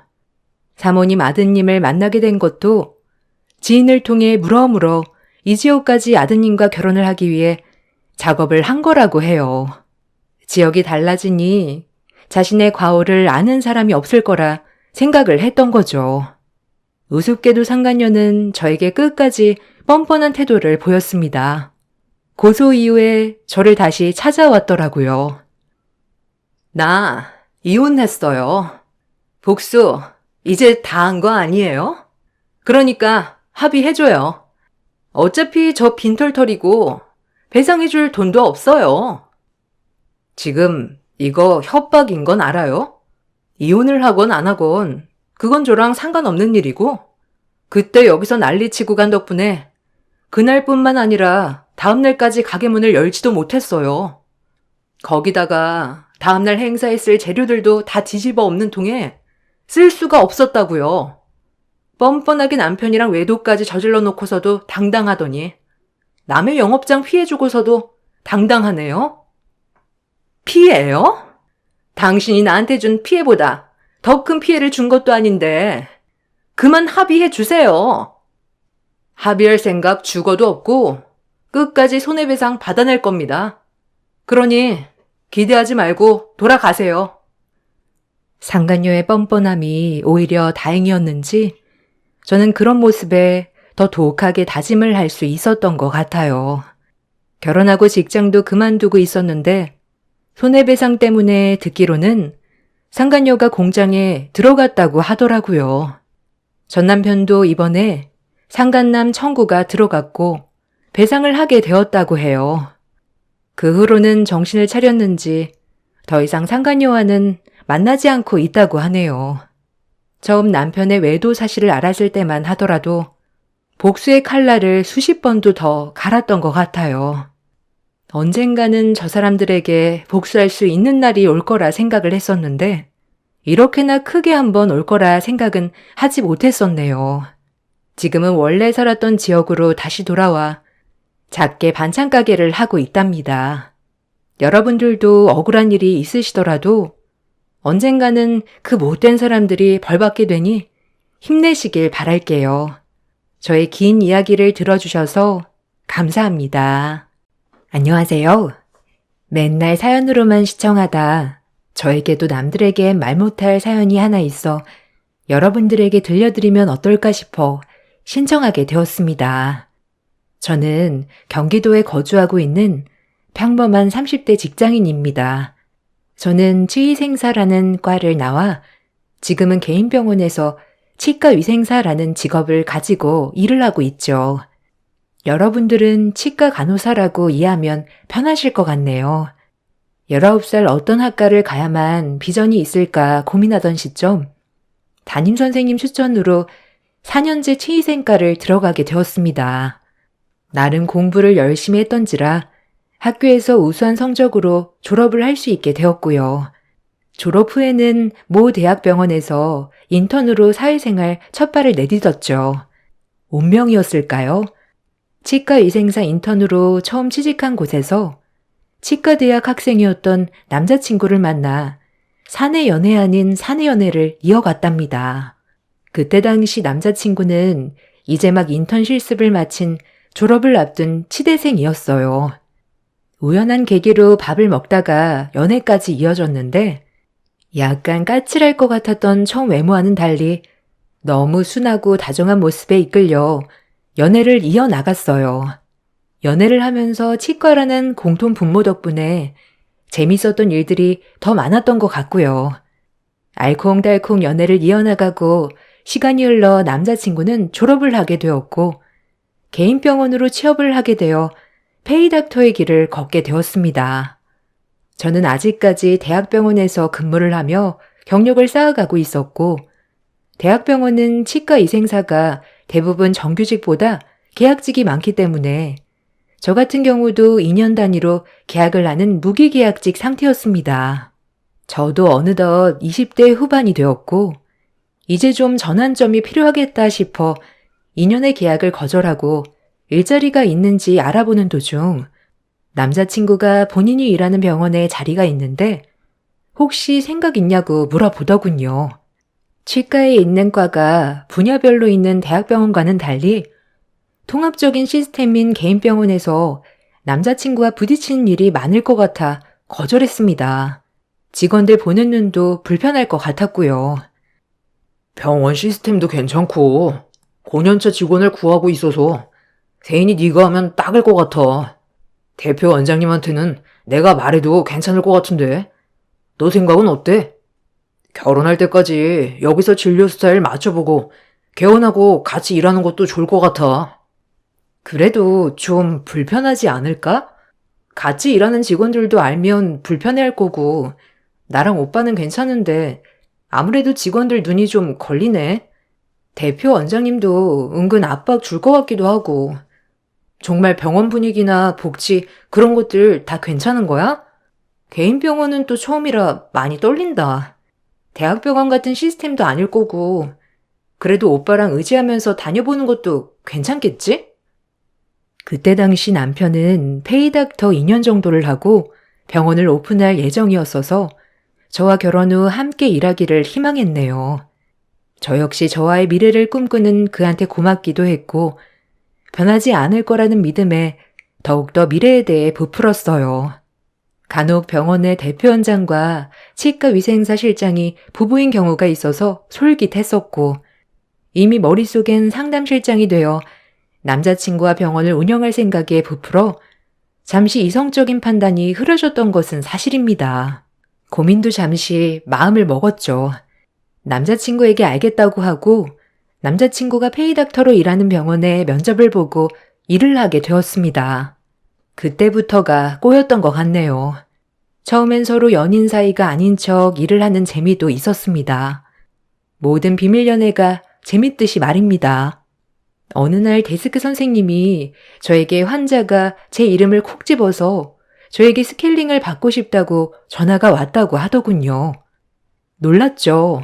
일한 지도 얼마 안 되었는데 제 이름을 호명해서 예약을 해달라고 하다니요. 이런 경우는 처음이라 개인 병원에서는 지정제로 스케일링이나 진료를 보는구나 라고 생각하고 있었습니다.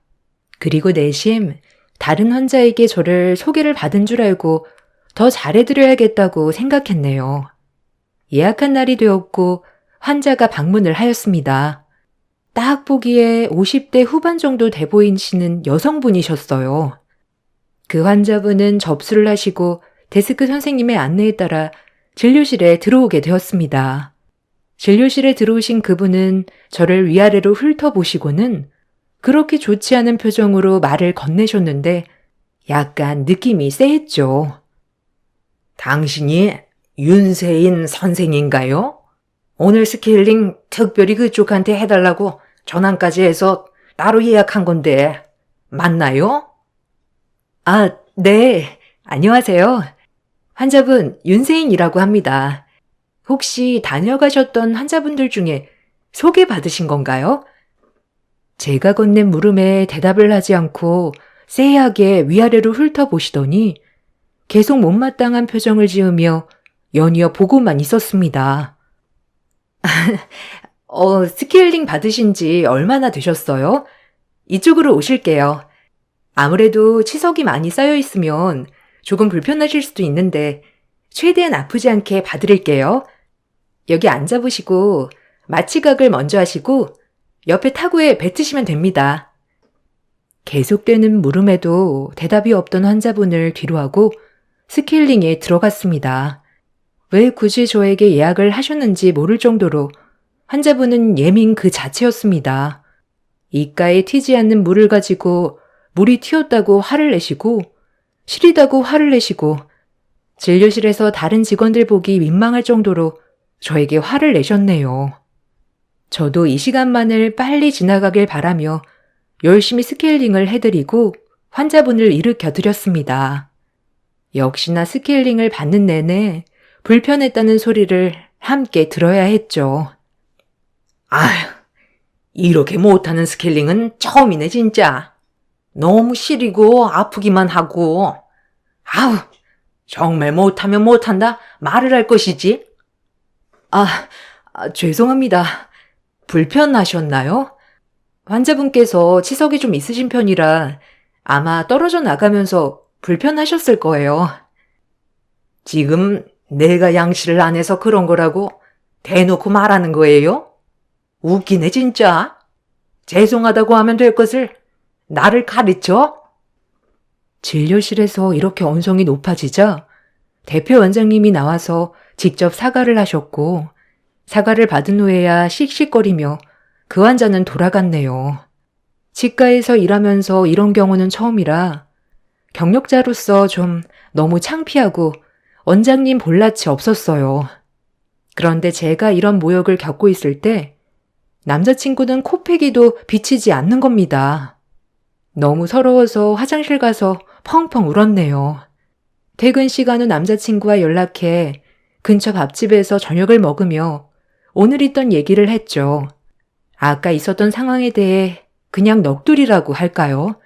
넋두리를 하는 와중에 남자친구는 공감해주거나 제 기분을 살피기는커녕 대답이 뜨뜻미지근한 겁니다. 남자친구마저 대답이 시원치 않으니 서럽고 눈물이 나더군요.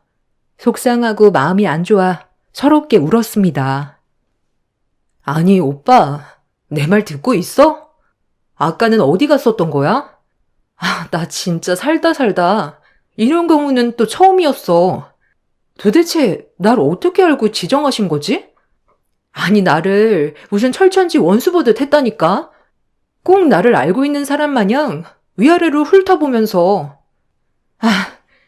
예전에 내가 보던 환자인가 싶기도 했는데 한 번도 이렇게 얘기 들은 적이 없어서 정말 당황스럽네. 멘탈 털리는 하루다, 진짜. 그랬어? 난 아까 잠깐 일 좀 보느라 상황을 잘 몰랐네. 에이, 그래도 좀 치아에 많이 예민하신 분인가 보다. 널 어디서 소개받고 오신 거 아닐까? 그래도 오늘 일은 그냥 맛있는 거 먹고 잊어버려. 이런 날도 있고 저런 날도 있는 거지.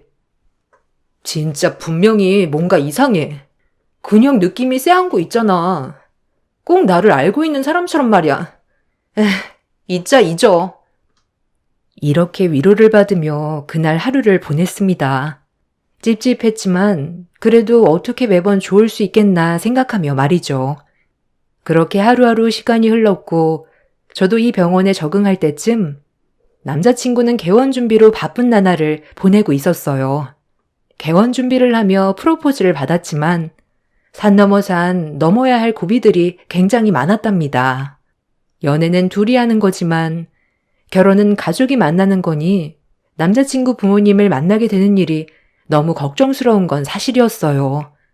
혹시 아들이 의사라고 저를 무시하진 않을까 하며 마음을 졸였습니다. 남자친구 부모님을 만나러 가는 날 남자친구가 이런 소리를 하더군요.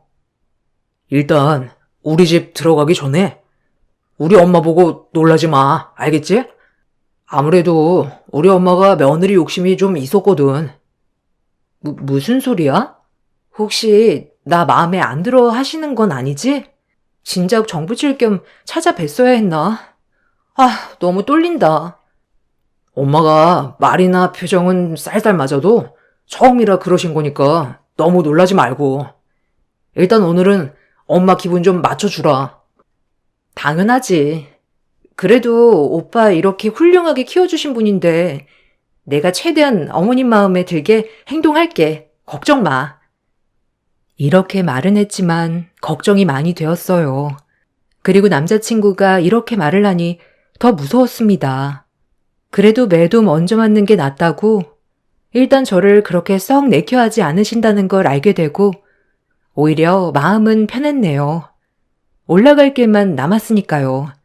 최대한 긍정적으로 생각하고 남친과 남친 부모님 선물을 사서 약속한 장소로 도착했습니다. 심호흡을 하고 들어갔죠. 안녕하세요, 어머님, 아버님. 처음 뵙겠습니다. 저는 윤세인이라고 합니다. 잘 부탁드려요. 오빠한테 말씀은 많이 들었어요. 인사를 하고 고개를 들어보니 너무 당황스러웠습니다. 어머님이 그 전에 스케일링을 저에게 예약하신 분이 아니겠어요? 너무 놀라 얼어붙어 멍하니 서 있자 어머님께서는 찻잔을 내려놓으시며 똘똘한 표정으로 말씀하셨어요. 반가워요. 저면이 아닌 거는 알고 우리 구면이죠? 우리 아들 만나는 사람 내가 너무 궁금해서 한번 찾아가 봤는데 혹시 미리 내가 찾아갔다고 해서 언짢거나 불편한 건 아니겠죠? 아무래도 내가 직접 두 눈으로 봐야 할 것 같아서요. 우리 아들이 워낙 순진해서 말도 안 되는 사람한테 당하고 있는 건 아닌지 내가 꼬치꼬치 물어봐서 찾아간 거예요. 괜찮죠? 세인아, 자초지종은 내가 나중에 설명할게. 그때 엄마가 널 많이 궁금해하셔서 어쩔 수가 없었어. 따로 밖에서 만나자고 하기엔 너가 너무 부담스러울 것 같았고 그래도 자연스레 얼굴도 트고 이렇게 봐도 나쁘지 않을 것 같았어. 할 말을 잃었습니다. 너무 속상해했던 환자가 남친 어머니였고 절 일부러 보려고 예약을 했다니요. 그것보다 예약을 하고 와서 얼마나 마음에 안 들면 병원에서 그렇게 고래고래 소리를 지르며 컴플레인을 하셨을까요? 별의별 생각이 꼬리에 꼬리를 물고 있던 그때 아버님 되시는 분은 그래도 점잖이 말씀을 많이 걸어주셔서 그나마 정신을 차릴 수 있었네요.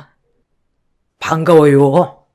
그래도 둘이 만난 기간은 꽤 오래된 것 같은데 이 녀석이 도통 소개를 시켜줘야 말이지. 아무래도 하나밖에 없는 아들이 결혼까지 생각하고 있다니까 와이프가 궁금해서 짓궂게 가본 모양이더라고. 내가 뭐라고는 했는데. 아, 네. 아, 당황스럽네요.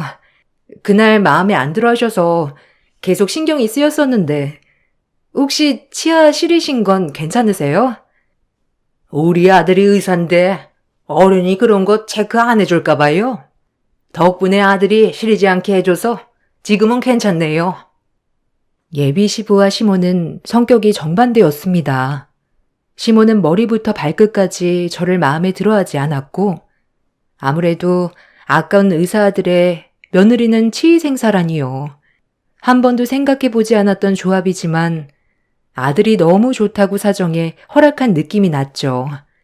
그에 반면에 예비 시아버님은 지금의 남자친구처럼 다정다감했습니다. 그나마 아버님이 계속 말 걸어주시고 저에 대해 궁금해해 주신 덕분에 불편한 식사 자리를 화기애애하게 끝낼 수 있었어요. 식사 자리를 마치고 남친과 저 이렇게 둘만 남았습니다. 일단 너무 화가 났죠. 아까는 어른들 계시는 자리라 별말을 못했지만 어떻게 나에게 언질 한번 주지 않냐 화를 냈어요. 남자친구와 사귀는 기간 동안 이렇게 화를 낸 것은 정말 처음이었고 남자친구도 많이 당황했는지 싹싹 빌었어요.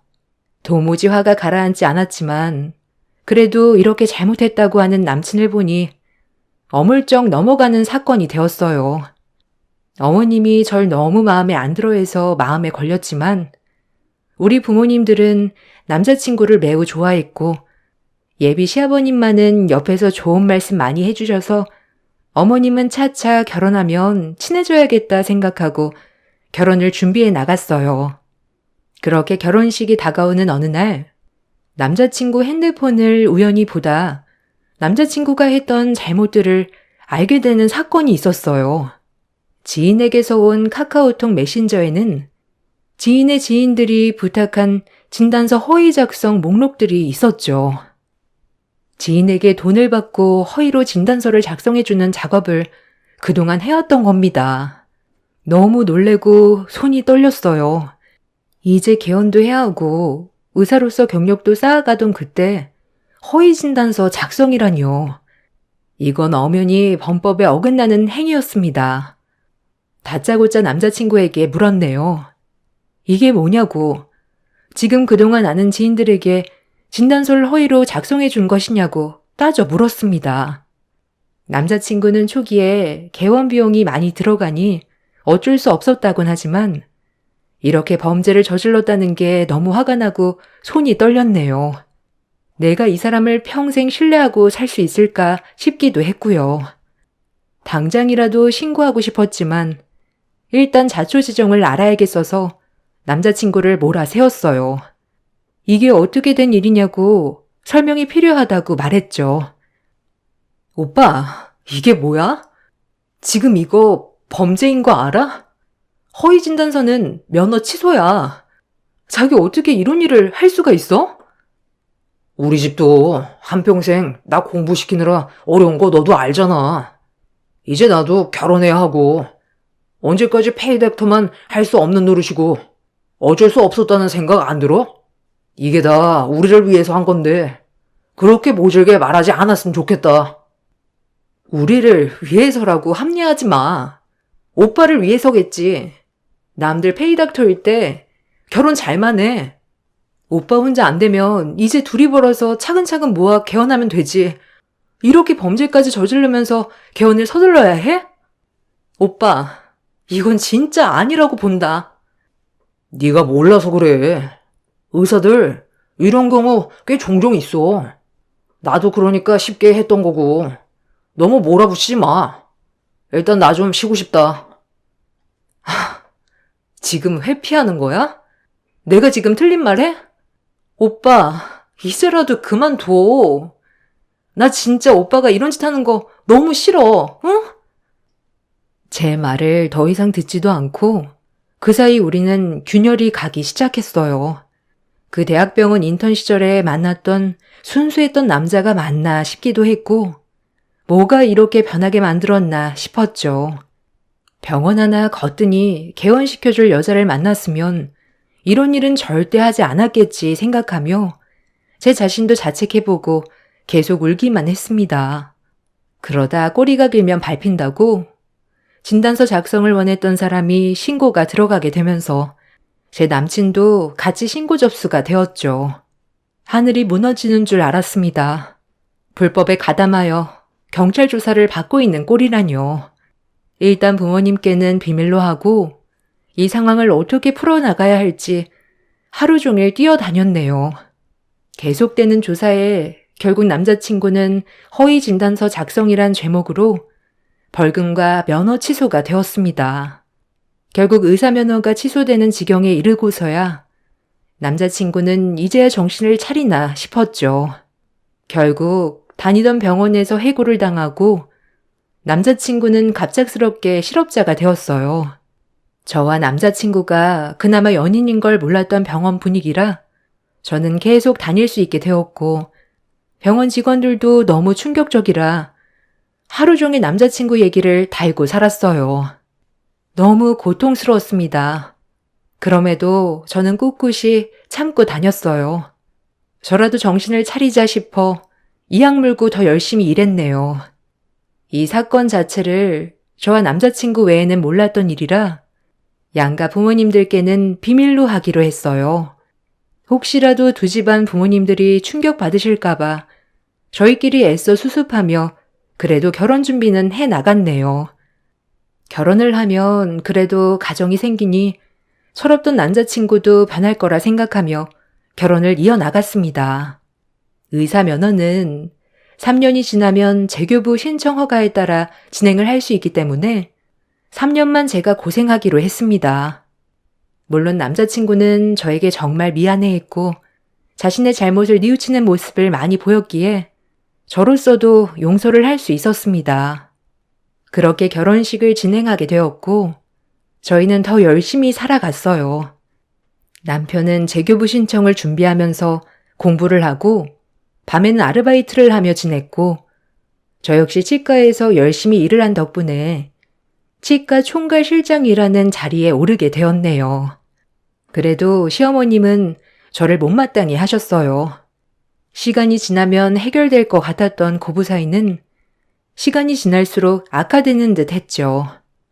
처음엔 다 맞춰드리자 생각했지만 저 역시도 집안의 가장으로 너무 힘든 시기를 보내고 있는 찰나에 어머님께서 아들을 두둔하시며 저를 못마땅히 하실 때마다 저 역시 어머님을 미워하는 시간이 차곡차곡 쌓여만 갔습니다. 아무래도 남편이 아르바이트를 한다고 해도 집 대출비제, 고정생활비에 제 벌이로도 넉넉지 않았던 건 사실이었어요. 이렇게 돈에 쪼들리니 사람의 마음에 여유가 없어져 갔습니다. 일터에 나가서는 악착같이 환자 상담을 하고 매출을 끊어내고 병원 인센티브 금액을 위해 정말 앞만 보고 달렸네요. 의사 남편 만나 개원하여 그 병원 실장으로 일할 생각에 행복하던 때도 있었지만 너무 큰 욕심을 부리고 쉽게 모든 걸 가지려 해서 벌을 받나 싶은 생각도 들었습니다. 그렇게 결혼한 지 1년 정도 되던 즈음 저희에겐 소중한 아기 천사가 찾아왔죠. 당장 생활비도 모자란 시점에 아기 천사가 찾아와 준 것이 그리 달갑지는 않았어요. 하지만 남편이 너무 좋아했고 아기가 생기니 아르바이트도 더 열심히 하는 모습에 또 힘을 냈답니다.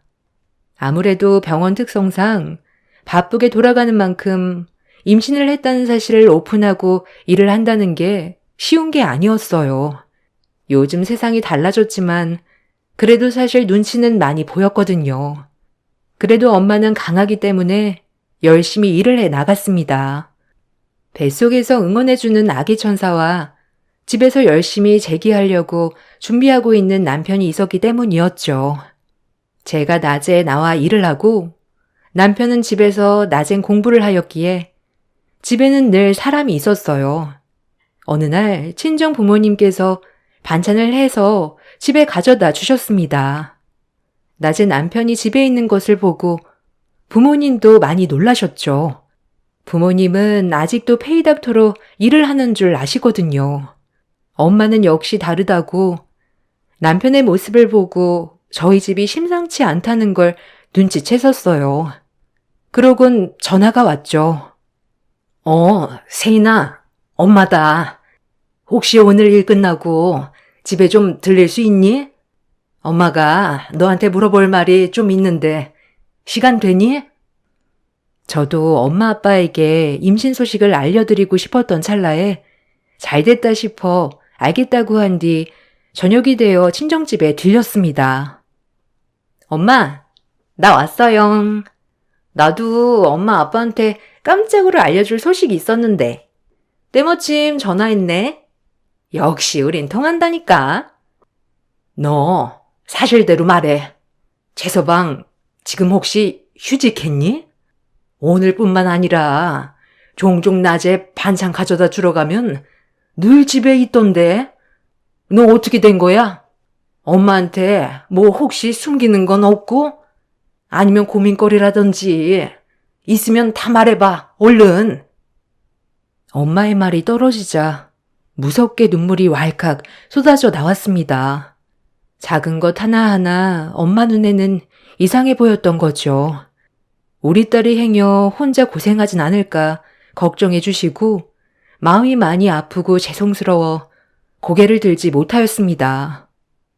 결혼 전에 일이 좀 있어서 자세히 말은 못하지만 오빠 의사면허가 취소되었고 그래서 지금 재교부 신청 생각하고 있어서 엄마랑 아빠는 너무 걱정 안 해도 돼. 당장 오빠가 일을 못하더라도 저녁에 아르바이트 하고 있고 그렇게 우리 힘들지 않아. 오빠 면허 다시 신청되면 걱정 없고 그러니까 엄마 아빠 너무 걱정하지 마요. 설사 안 되더라도 젊은 사람 둘인데 이 세상 잘 살 수 있지 못 살겠어? 그러니까 걱정 붙들어 매세요. 알겠지? 미리 말 못해서 너무 미안해, 엄마 아빠. 너가 괜찮다면 됐어. 우리 딸 금전적으로라도 힘들면 아빠한테 미리 말하지. 재서방도 힘들었겠다. 에휴, 미리 말을 하지. 엄마는 제 말이 끝나고 절 많이 안아주셨어요.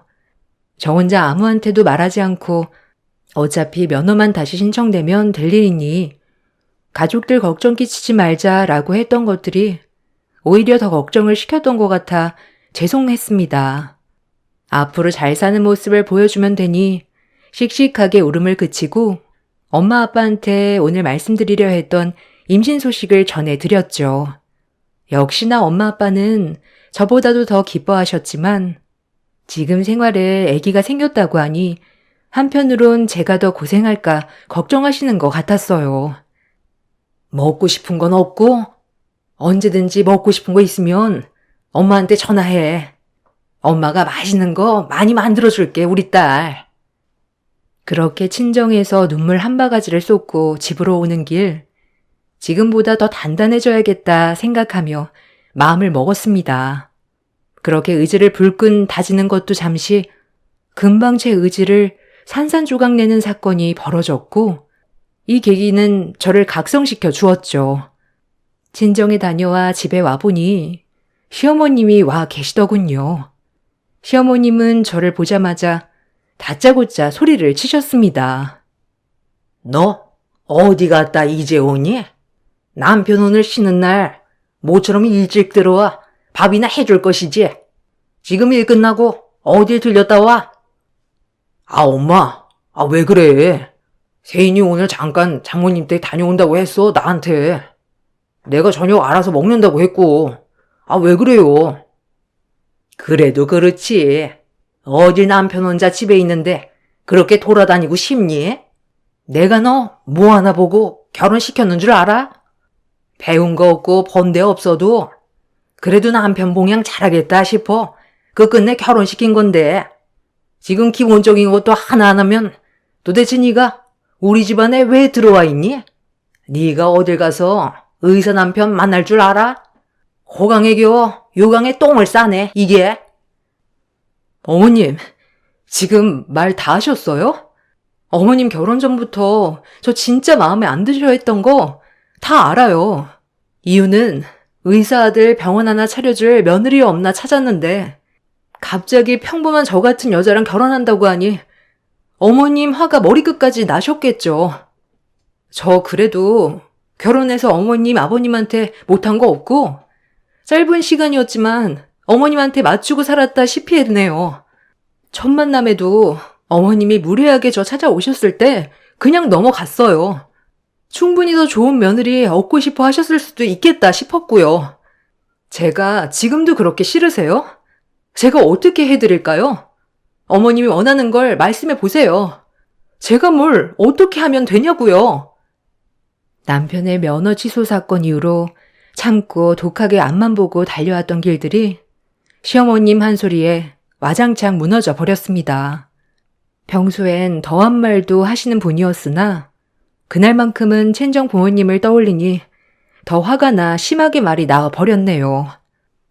엄마, 왜 그래? 세인이가 얼마나 나 때문에 고생하는 줄 알아? 지금 세인이 홀몸도 아닌데 이렇게 스트레스 주면 어쩌자는 거야? 엄마는 아무것도 모르면서 왜 세인이한테 뭐라고 하는 거야? 세인아, 너 괜찮아? 방에 들어가 있어, 얼른.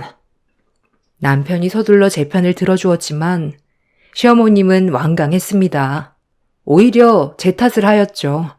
제가 남편을 이렇게 만든 거라고 소리를 질렀습니다. 애초에 결혼을 시키지 말아야 했었다고 더 화를 내었죠. 어머님이 더 화를 내니 남편은 말을 아꼈죠. 내 아들 아주 조정 잘해놨구나.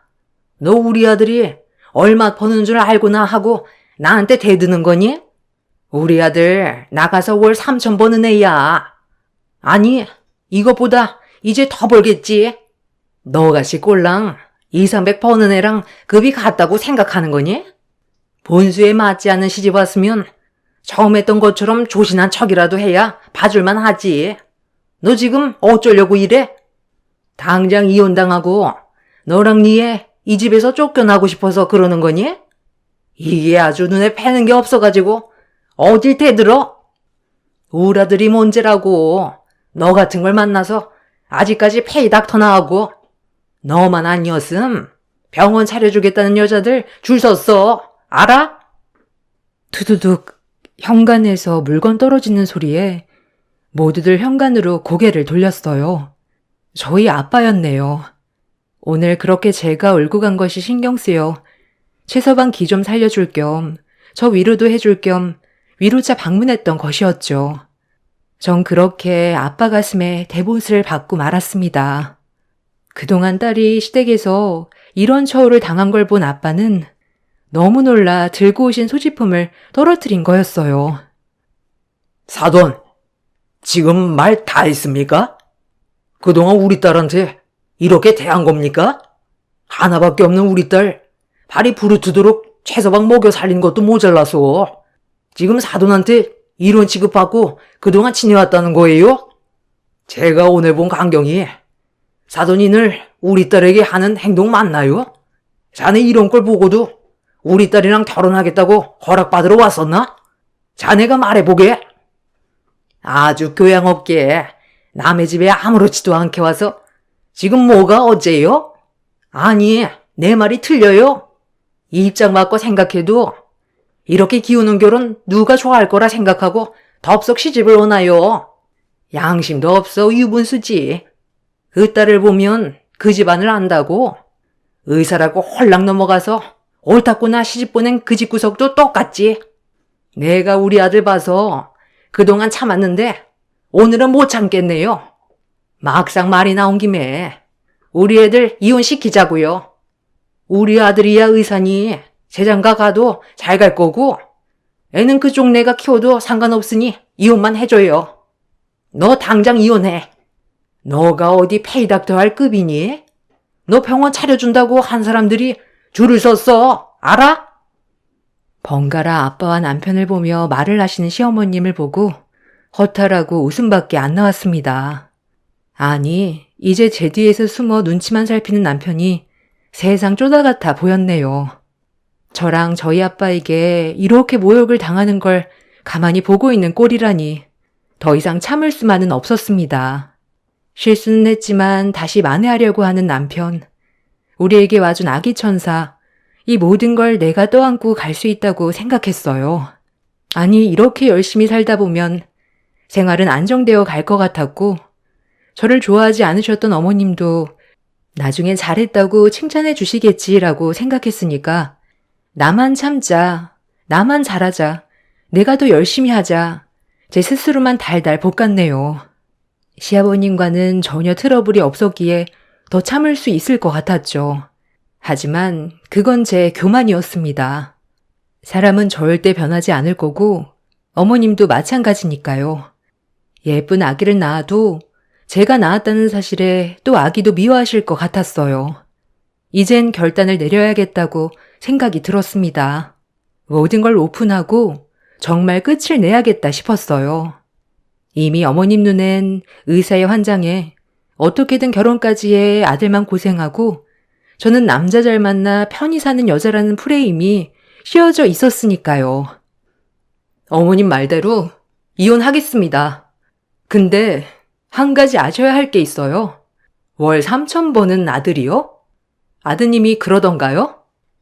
세인아, 그만해. 너 지금 너무 흥분했어. 나중에 우리 둘이 얘기하자. 엄마한테는 내가 천천히 얘기할게. 진정해. 그래, 너 말 잘했다. 이혼 절대 부르지 말아라.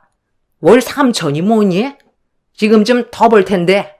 네가 우리 아들 같은 남자 다시 만날 순 있겠니? 애 딸린 이혼녀일 텐데. 내가 그렇게 혼인신고 늦게 하라니까. 어휴, 말도 안 듣고 정말. 이게 뭐야? 애까지 생겨서. 이제 끝이라고 생각했는지 시어머니의 막말은 여태껏 들었던 막말 중에 최고치를 향해 갔죠. 아니, 이런 김에 어서 떨어져 나가라고 저에게 더 심하게 얘기를 하는 것 같았어요. 기대에 부응해드리기 위해 저도 어머님께 모든 사실을 오픈했습니다. 월 3천 버는 아들, 치과 의사 면허 잘린 지가 언젠데 아직도 우리 의사 아들 하세요. 어머님 아들 지금 제가 먹여 살리고 있어요. 아세요? 결혼 전에 이미 면허 취소 당했고요. 지금은 아무것도 없는 백수입니다. 근한 대출도 안 나는 백수요. 알겠어요? 어머님, 머리에 좀 빠르신 분이니 알아들으셨을 것 같아요. 무슨 말인지. 어머님 백수 아들, 그동안 저녁에 아르바이트 하면서 그냥 지내고 있어요. 실질적 이 집 대출값, 생활비 다 제가 벌고 있고 어머님 아들 입에 들어가는 식대도 아쉽게도 제가 번 돈으로 들어가고 있네요. 어머님 철마다 여행 경비, 용돈, 선물 다 제 돈으로 한 거고요. 어쩌죠? 월 300버는 며느리가 아끼고 아껴서 힘들게 이 집 이끌고 있었네요. 3년 뒤 면허 재교부 신청할 수 있죠. 과연 쉽게 나올까요? 어머님, 이제 무능한 아들 데려가세요. 반품합니다.